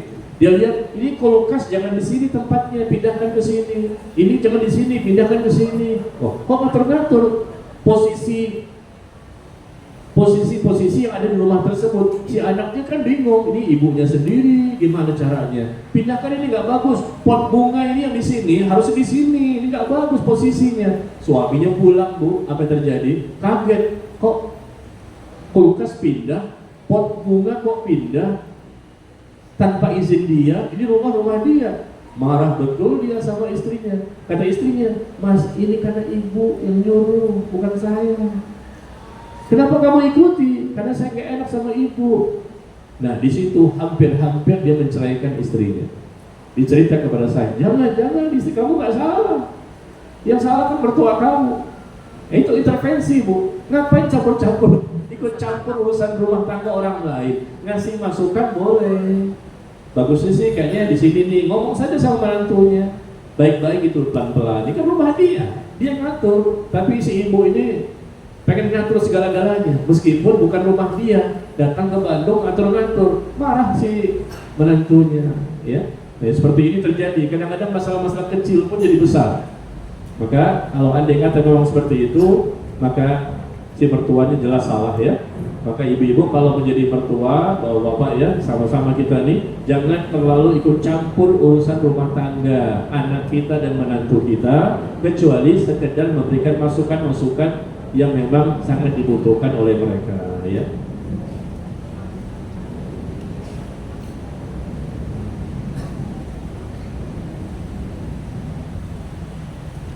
Semua nikmat berasal dari Allah dan nikmat tersebut akan ditanya oleh Allah. Seperti apa cara bersyukurnya? Selain ucapan alhamdulillah dan sudah menjalankan perintah Allah, saya takut belum benar cara bersyukur saya. Ya, lakukan cara bersyukur yang benar. Yang pertama, ya, coba dicatat barangkali cara bersyukur kita kepada Allah, dan ini dilakukan seumur hidup, sepanjang hidup ya. Bagaimana cara bersyukur yang benar? Karena Allah perintahkan kepada kita untuk bersyukur kepadanya. Lakukan 5 poin. Cara bersyukur sebagai bukti kita berterima kasih kepada Allah atas segala nikmat yang Allah berikan kepada kita. Yang pertama, cara bersyukur dengan cara tunduk kepada pemberi nikmat. Semakin tunduk, semakin patuh kepada pemberi nikmat, yaitu Allah. Kalau ada orang yang bersyukur cuma alhamdulillah, alhamdulillah, tapi tetap saja yang wajib ditinggalkan, perkara haram masih dikerjakan, hakikatnya dia belum bersyukur dengan sebenarnya. Betul-betul tunduk patuh kepada Allah, lakukan segala macam perintah, jauhi segala macam larangan. Yang kedua, cara bersyukur adalah semakin mencintai Allah. Semakin mencintai Allah, itu cara bersyukur kita. Karena kita berterima kasih kepada Allah dan Allah ternyata memberikan nikmat kepada kita luar biasa, tidak terbatas, otomatis kita akan semakin mencintai Allah karena begitu baiknya Allah kepada kita. Sekarang ibu-ibu dikasih suami per hari 5 juta. Ini kan contoh doang. Andai kata per hari 5 juta, sebulannya berapa? Kira-kira ibu semakin cinta nggak sama suami? Hah? Ini kan contoh, 5 juta per hari. Semakin cinta nggak? Oh cinta dong, 5 juta per hari ya. Nah Allah memberikan kepada kita berapa per hari? Tidak terhingga. Dikasih duit 5 juta saja sudah luar biasa kecintaan si istri kepada suami. Allah memberikan kepada kita nikmat yang tidak terhingga, tidak terbatas. Bagaimana kalau kita tidak cinta sama Allah? Nah, itu wujud syukurnya adalah tentunya wajib untuk mencintai Allah. Pertama, tunduk patuh, lakukan kewajiban, tinggalkan yang haram. Yang kedua, wujudkan bentuk syukur itu dengan semakin mencintai Allah. Yang ketiga, bentuk syukur itu adalah mengakui bahwa nikmat apapun yang dia dapatkan adalah pemberian dari Allah. Mengakui, meyakini, menyadari bahwa semua nikmat yang didapatkan itu adalah hakikatnya pemberian dari Allah. Jangan disandarkan kepada yang lain. Ini cara bersyukur. Karena Allah mengatakan wa ma bikum min ni'matin faminallah, apapun nikmat yang kamu peroleh, maka itu hakikatnya berasal dari Allah.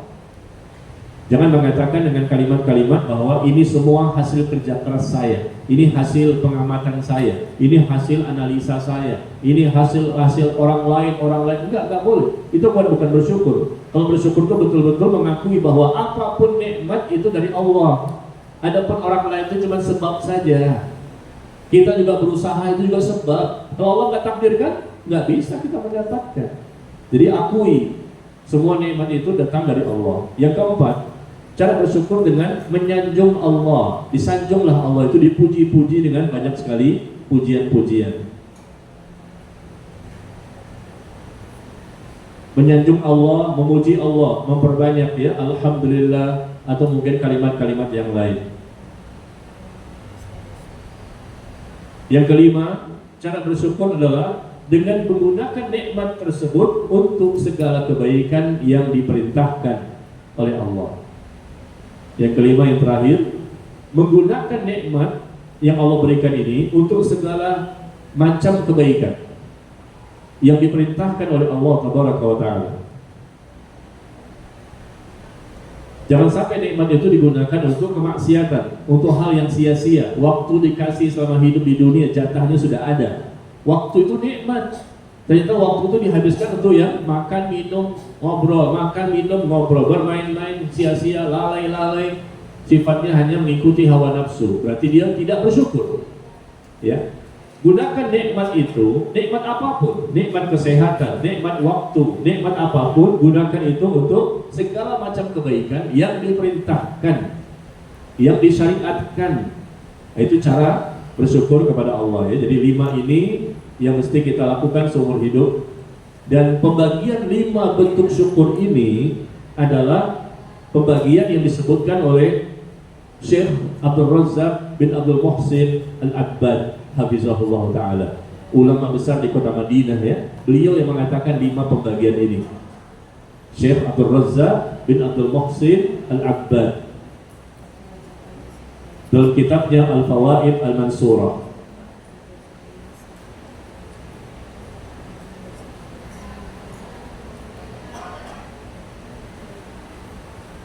Ya. Berikutnya, apakah benar yang baik bersedekah itu setiap pagi hari setelah sholat subuh? Sedekah yang baik itu apakah dilakukan setelah sholat subuh? Bukan begitu caranya ya. Artinya bukan hanya mengandalkan sedekah hanya pagi hari saja.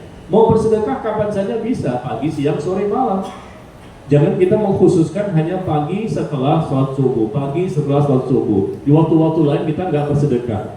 Ya, tidak ada mengkhususkan pada waktu tertentu untuk bersedekah dengan pagi hari ya. Siang juga bisa, sore bisa, dan malam pun bisa. Cuma kalau kita bersedekah kapan Bu? Kira-kira waktunya yang lebih bermanfaat? Utamanya hari Jumat. Utamanya di hari Jumat. Kalau kita bersedekah di waktu-waktu yang mulia, nah itu memang lebih diutamakan. Misalnya hari Jumat. Hari Jumat itu waktu yang mulia, waktu yang menjadi pemimpin setiap hari dalam satu minggu itu. Sayyidul Ayyam, hari yang mulia. Atau mungkin bersedekah di bulan puasa, karena kita sedang berpuasa. Sedang berpuasa, bersedekah. Di hari Jumat, bersedekah. Misalnya seperti itu. Maka karena waktunya itu waktu-waktu yang mulia, karena sedang berpuasanya atau hari Jumat atau dalam kesempatan yang lain, itu silahkan. Tapi kalau sudah pagi doang sih nggak ada keutamaan yang harus pagi setelah selesai sholat subuh. Bisa jadi siang lebih bermanfaat, bisa jadi sore lebih utama, bisa jadi malam lebih utama. Yang penting niatnya ikhlas dan hartanya halal, ya.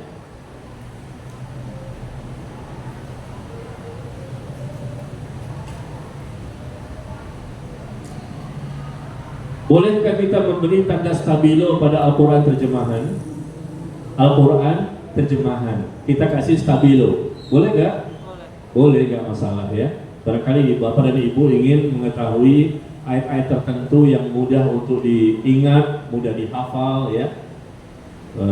Nggak apa-apa seperti itu, Al-Quran terjemahan. Karena punya niat yang baik untuk mudah mengingat dan mudah menghafal ya. Karena kita mungkin gampang lupa. Kemudian saya pilih-pilih ya.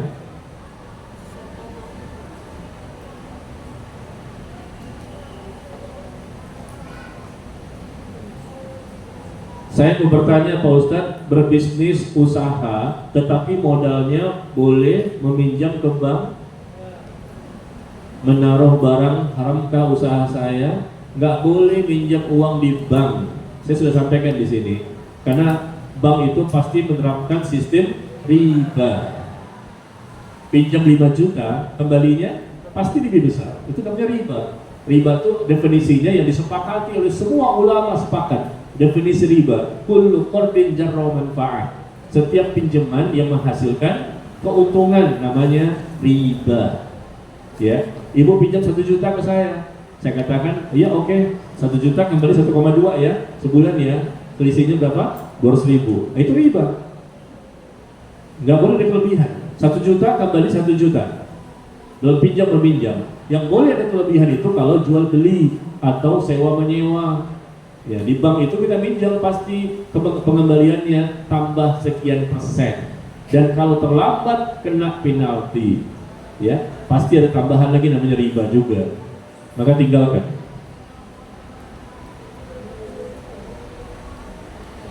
Ustadz mau tanya, merokok dan minum kopi 3 kali sehari itu termasuk perbuatan subhat atau mubahkah? Ini dari bapak-bapak apa ibu-ibu nih? Kayaknya bapak-bapak deh ya. Merokok misalnya, merokok dan minum kopi 3 kali sehari. Perbuatan ini subhat atau mubah? Merokoknya haram. Rokoknya haram. Kopinya mubah. Kopi 3 kali sehari? Mubah. Mubah Ustaz, masih berlebihannya. Kopi 3 kali sehari? Ya tergantung orangnya. Kalau memang dia penyakitan, nggak boleh minum kopi. Dokter mengatakan kamu nggak boleh minum kopi, andai kata seperti itu. Ini larangan karena dia sedang sakit pantangannya minum kopi. Ternyata dia minum juga, ya nggak boleh. Karena berbahaya bagi kesehatan dia kalau memang dilarang oleh dokter. Tapi kalau memang dia tidak ada larangan minum kopi sampai 3 kali sehari boleh-boleh saja. Cuma takutnya nanti dampaknya kepada kesehatan. Kalau nggak dampak sih nggak masalah. Intinya Bu, jangan berlebihan ya. Apalagi kopinya kental, manis, gulanya sampai setinggi ini. Saya mau kasih cerita nih Bapak Ibu. Ada tetangga saya yang dia kena stroke gara-gara apa? Minum kopi 6 gelas sehari. Ini terjadi tetangga saya sendiri. Ibu-ibu usianya 52, sekarang mungkin 56 usianya. Udah berapa tahun? 4 tahun dia di kursi roda. Setiap hari minum kopi 6 gelas. Akhirnya malamnya susah tidur. Nah karena susah tidur, kurang tidur, tensi naik. Tensi naik, kena stroke. Ini kisah nyata ini. Tetangga sendiri, bukan nggak tahu. Boleh saya cerita ya. Tetangga yang mana Ustaz? Selebar itu. Seluas itu. Tapi saya tahu. Ya. 6 gelas sehari minum kopi. Ini berlebihan kan? Kata dia enak, dia suka minum kopi. Dan akibatnya malamnya susah tidur. Dan susah tidur, karena kurang tidur, tensi naik. Nah, tensi naik, akhirnya kena stroke 170 tensinya. Nggak tinggi-tinggi amat sih. ada yang 200, masih sehat juga gitu. Tapi 170 bagi orang-orang tertentu, 170 itu sudah bisa menjadikan dia stroke. Malam-malam dia sholat malam. Jadi kisahnya tuh dia sholat malam, begitu selesai tahiyat, kemudian dia kok nggak bisa bergerak, terus jatuh. Dia lagi sholat, karena susah tidur di waktu malam, 6 gelas enak minum lagi, terbuat lagi minum lagi kan. Akhirnya susah tidur, akhirnya tensi naik. Karena kalau kita kurang tidur bu, tensi naik. Ya, nah ketika tensi naik, kalau terlalu tinggi bisa kena stroke. Ya, maka kalau 3 gelas sih ya wallahu a'lam nih. Ya, kalau memang dia tidak masalah sih ya silakan saja ya, tapi kurangi gulanya. Kalau bisa tanpa gula, kalau pakai gula sedikit saja ya. Tapi merokoknya yang tidak boleh, haram. Beda kan merokok dan kopi ya. Kalau kopinya 3 gelas oke lah, masih bisa 3 kali sehari, tapi kurangi gula. Tapi kalau merokok nggak boleh sama sekali, meskipun cuma 1 batang nggak boleh. Karena apa? Sudah dipastikan oleh rokok itu sendiri, di bungkusnya tertulis. Di bungkusnya rokok bisa ngomong, membahayakan bagi kesehatan, bisa impoten, bisa jantung, ya bisa penyakit kanker paru-paru dan lain-lain. Maka segala sesuatu yang bisa menimbulkan bahaya, ya, dan bahayanya sangat berat lagi, maka ditinggalkan dan hukumnya haram. Ustaz, bagaimana kalau kita diundang 7 bulanan? Diundang acara 7 bulanan, apakah kita wajib datang? Acara 7 bulanan tidak disyariatkan ya, nggak ada dalam Islam. Itu tradisi made in Jawa, budaya Jawa. 7 bulanan, 4 bulanan, kan ketika hamil ya. Alhamdulillah bu, sampai sekarang saya nggak pernah itu hamil, nggak pernah. 7 bulanan saya nggak pernah itu. Ya, insya Allah sampai mati saya insya Allah nggak merasakan. Maka tidak boleh ya. Kenapa? Agama tidak mensyariatkan. Tidak ada Allah dan Rasul mengatakan 7 bulanan untuk mengadakan syukuran. Kita syukuran itu setiap hari. Setiap hari bersyukur kepada Allah. Bukan ditentukan waktu-waktu tertentu yang memang tidak disebutkan oleh Allah dan Rasul ya. Maka tidak usah datang acara-acara yang memang tidak disyariatkan. Itu hanya tradisi budaya, dan budaya itu bisa diterima kalau tidak menyelisihi syariat.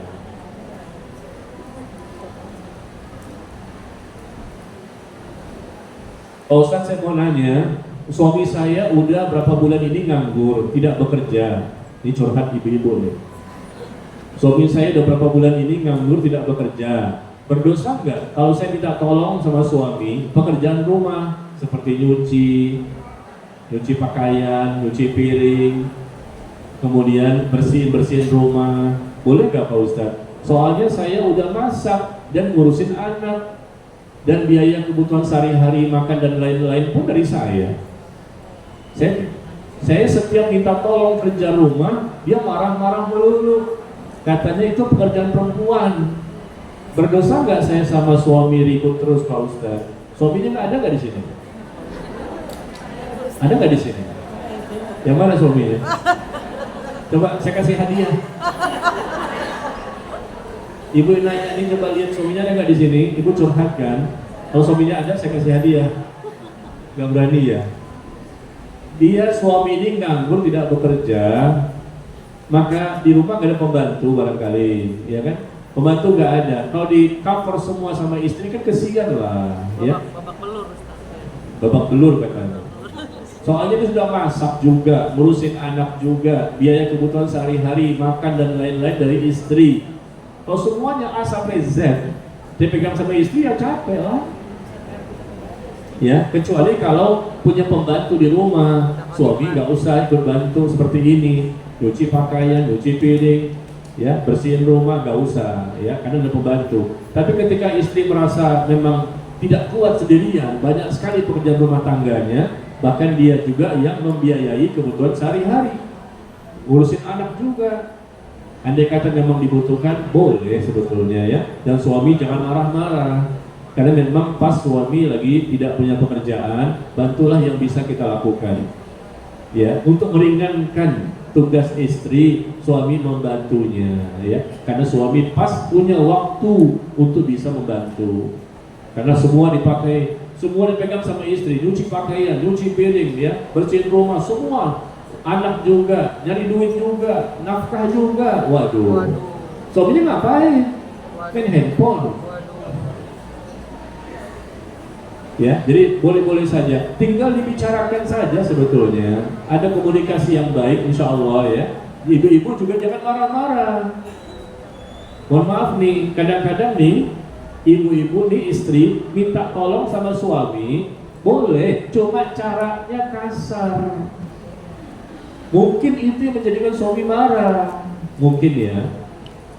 Kadang-kadang suami kan gak kerja lagi, nganggur. Saya cari nafkah, saya cari duit. Nah kadang-kadang nih wanita kan, istri itu mulai dia merasa suaminya gak berguna, gak bisa cari nafkah, udah nganggur lagi. Nah, akhirnya dia agak sedikit kasar ngomongnya, sedikit tinggi ngomongnya, ya. Nah ini menjadikan mungkin suami jadi marah karena diperlakukan dengan cara seperti itu. Ya, ini survei terjadi nih. Kadang-kadang suka marah-marahin suami ya, dengan dibentak-bentak. Kamu nggak betulkan saya, kamu bentak-bentak, pakai mic lagi, bentak-bentak pakai mic.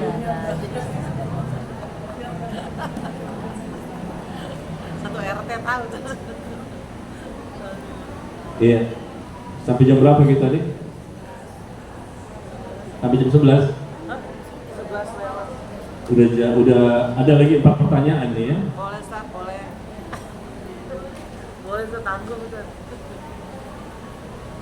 Pak Ustadz, untuk menyambung silaturahim, yaitu kita saling bertemu dan kadang-kadang kita menceritakan orang lain. Yang saya mau tanyakan Pak Ustadz, bagaimana sikap kita menghadapi teman yang menggibah? Ingatkan dia, jangan sampai dia menggibah orang lain. Gibah itu dosa besar, ancamannya siksa kubur. Di dunia juga akan mendapatkan balasan, ya. Tidak boleh menggibah. Ketika kita mendengar dan mengetahui ada orang sedang menggibah, ingatkan, luruskan, jangan sampai dia meneruskan dosanya. Apakah kita curhat ke sahabat atau saudara masalah rumah tangga termasuk gibah? Curhat masalah rumah tangga kalau betul-betul terdesak, darurat, boleh, tapi jangan sembarang orang. Nggak boleh curhat kepada sembarang orang. Hendaknya kita pilih-pilih orang yang berilmu dan bisa menyimpan rahasia, ya. Masalah suami, masalah istri, masalah anak, boleh kita ceritakan ke orang lain? Boleh. Orang tertentu, bukan semua orang. Sahabat pun nggak boleh, saudara pun nggak boleh. Kalau memang kita lihat memang dia tidak berilmu atau tidak bisa menyimpan rahasia, jangan. Karena tidak semua sahabat, tidak semua saudara itu bisa memberikan solusi atau semua bisa menyimpan rahasia. Kita ceritakan ke dia ceritakan lagi ke orang lain, akhirnya menyebar kemana-mana. Udah nggak bisa ngasih solusi, ya. Akhirnya dia pun juga cerita kemana-mana. Maka coba perkirakan siapa orangnya yang bisa memberikan solusi karena dia pengalaman, dia mungkin punya ilmunya, pengetahuan, dan dia juga bisa nyimpan rahasia. Orang seperti ini boleh kita sampaikan. Karena kita sudah terdesak, kepepet, punya masalah rumah tangga, karena kita bingung bagaimana penyelesaiannya. Kemudian, Ustaz, kenapa ya? Kenapa?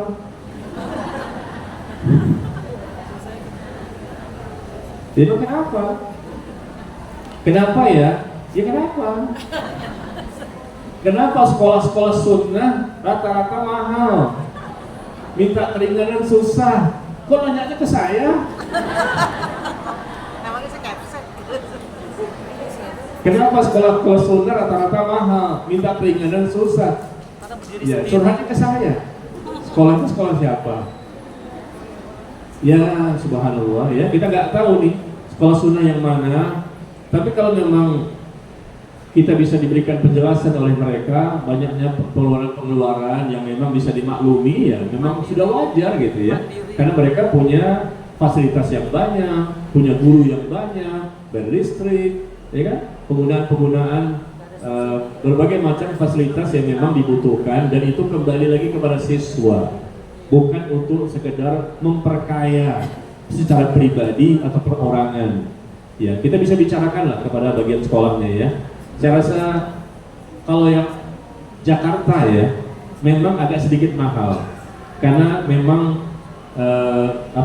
tingkat hidup Jakarta kan berbeda ya. Kalau pesantren maksud saya, sekolahnya pesantren boarding school, beda dengan full day. Kalau bapak ibu pengen agak ringan, agak nggak mahal banget, cari sekolah yang full day. Full day itu pulang pergi, Tapi tempat dia apa? ya pulang pergi, berarti nggak mondok. Biasanya lebih murah. Tapi kalau sudah mondok boarding school, nginep di pesantren, otomatis biasanya agak lebih mahal karena biaya makan dan lain-lain. Nah begitu caranya, cari saja yang full day yang pulang pergi. Tapi sekolah sunnah yang full day pulang pergi. Tapi kalau sudah mondok biasanya agak mahal, apalagi memang standar Jakarta biasanya kan lebih mahal ya, untuk gaji gurunya, untuk makannya. Tapi kalau pengen lebih murah lagi, bisa cari di pinggiran seperti di Bogor, ya. Di Bogor barangkali, mungkin di Solo, mungkin di Sukabumi, mungkin di Bandung, atau daerah-daerah yang di luar Jakarta lah. Biasanya relatif lebih murah. Karena memang Jakarta itu standar gajinya juga tinggi untuk guru-guru itu. Dan kemudian makannya juga berbeda, biasanya lebih enak ya dibandingkan orang-orang daerah. Orang daerah Bu, biasanya 5T. Pak, 5T orang daerah, SMP dan SMA. Makanan sehari-hari biasanya 5T. Terong, tahu, tempe, telur, toge.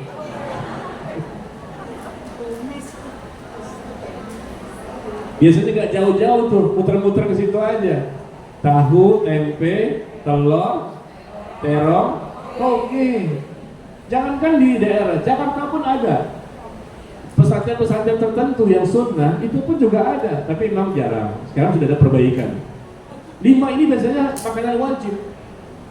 Biasanya, ya makanya murah. Tapi untuk Jakarta dikasih 5 ini, biasanya orang tua murid mereka nggak terima, mereka datang, kok anak saya dikasih 5 ini, kenapa nggak dikasih makanan yang lebih baik? Oke, tapi dengan syarat, Anda tambahkan duitnya. Oh jangan. Oke, kita kasih ayam setiap hari, ayam yang belum dipotong, kasih itu ayam. Ayam yang belum dipotong, kasih itu ayam yang belum dipotong. Tapi kan masalahnya, udah standarnya ya murah, ya kan, per bulan sekian, tapi minta makanan yang mahal-mahal. Nah itu kadang-kadang mahalnya sekolah sunnah itu gara-gara wali santrinya, orang tuanya, yang kadang-kadang mereka minta makanan dirubah, akhirnya dinaikkan. Seperti itu ya, dari makanan, mungkin juga fasilitas, listrik, ya AC semuanya, di mana-mana pakai AC, ya kamarnya AC, masjidnya AC. Kemudian ya, tempat-tempat lain pakai AC. Nah, AC kan bayar listrik ya. Nah, makanya kalau kita lihat pengen bagus, otomatis itu satu hal yang wajar saja ya. Otomatis kalau sudah bagus, banyak fasilitas, banyak sekali yang kita nikmati, biasanya agak sedikit mahal ya. Tapi kalau pengen lebih murah ya, dan biasanya fasilitasnya juga berkurang dan makanannya pun juga berkurang ya. Ada orang tua murid Bapak Ibu yang tidak tahu apa makanan mereka, tapi ada orang tua yang tahu apa saja makanan-makanan mereka di pesantren. Karena orang anaknya curhat ke orang tuanya. Akhirnya orang tua tahu, Pak, Bu, makannya gak enak. Saya keluar aja dari pesantren ini gak enak makanannya. Kenapa? Di rumah ada kambing, ada ayam utuh, kambing utuh, ayam utuh. Ya, ada sapinya utuh. Di rumah enak makanannya, karena ada orang kaya barangkali. Orang kaya terbiasa dia makan enak. Begitu masuk pesantren, tidak seenak yang di rumah. Begitulah pesantren, terima. Meskipun gak jelek-jelek banget sih, tapi biasanya karena sudah terbiasa makan enak yang luar biasa, begitu masuk pesantren, kaget. Ya, karena disamakan semuanya. Gak bisa standarnya disamakan dengan di rumah. Begitu masuk rumah, perbaikan gizi. Begitu pulang ke rumah nih, anak-anak nih yang biasa orang kaya, pulang ke rumah perbaikan gizi. Masuk pesantren, balik lagi ke 5T. Tahu, tempe, telur, toge, terong. Sehat sebetulnya, cuma orang-orang yang miskin atau menengah lah ya, masih masuk ini sebetulnya. Untuk apa? Menekan harga supaya nggak mahal sekolahnya. Tapi bagi orang-orang yang terbiasa kaya, mewah, Ya, dia pikir nih mungkin sama kali makannya dengan di rumah. Akhirnya mereka nggak terima, curhat sama orang tua datang marah-marah. Padahal yang dibayar cuma segitu. Kalau Anda pengen lebih, tambahkan lagi 3 kali sehari. Belum listriknya, belum yang lain-lain, banyak sekali ya. Jadi intinya adalah ada komunikasi sajalah, dibicarakan dengan pihak sekolah ya. Insya Allah bisa diketahui apa saja pengeluarannya, untuk apa duit itu dipergunakan ya. Ya insya Allah akhirnya kita paham dan akhirnya kita menerima kenapa harganya seperti itu. Wallahu ta'ala a'lam bishawab. Sampai di sini barangkali ya. Mudah-mudahan bermanfaat dan kita bisa lebih baik. Ingat, waktu terus berjalan, pagi, siang, sore, dan malam. Marilah sama-sama kita manfaatkan waktu kita sebaik mungkin untuk hal yang bermanfaat, ada nilai tambahannya untuk pahala kita, ya, untuk kebaikan kita. Iman kita harus bertambah, ya, ilmu kita harus bertambah, amal kita harus bertambah. Bu, Bapak, belum selesai. Kita harus punya target. Hari ini harus lebih baik dibandingkan hari kemarin, dan hari esok harus lebih baik dibandingkan hari ini. Siap? Insya Allah. Hari ini harus lebih baik dibandingkan hari kemarin dari sisi iman, ilmu, dan amal. Siap? Siap, insya Allah. Dan hari esok kita punya target nih, ya, bahwa harus lebih baik besok dari sisi iman kita, ilmu kita, dan amal kita. Siap? Orang yang hidupnya punya target, insya Allah dia akan semakin lebih baik. Tapi orang yang tidak punya target, akhirnya dia mudah turun iman, mudah bermaksiat, mudah melakukan hal yang tidak bermanfaat. Ya, mudah-mudahan target ini bisa dipahami dan bisa diamalkan sebaik mungkin. Wallahu ta'ala a'lam bis-shawab. Wa sallallahu ala nabiyyina Muhammad walhamdulillahirabbil alamin. Subhanakallahumma wa bihamdika asyhadu an la ilaha illa anta astaghfiruka wa atubu ilaik. Wassalamualaikum warahmatullahi wabarakatuh.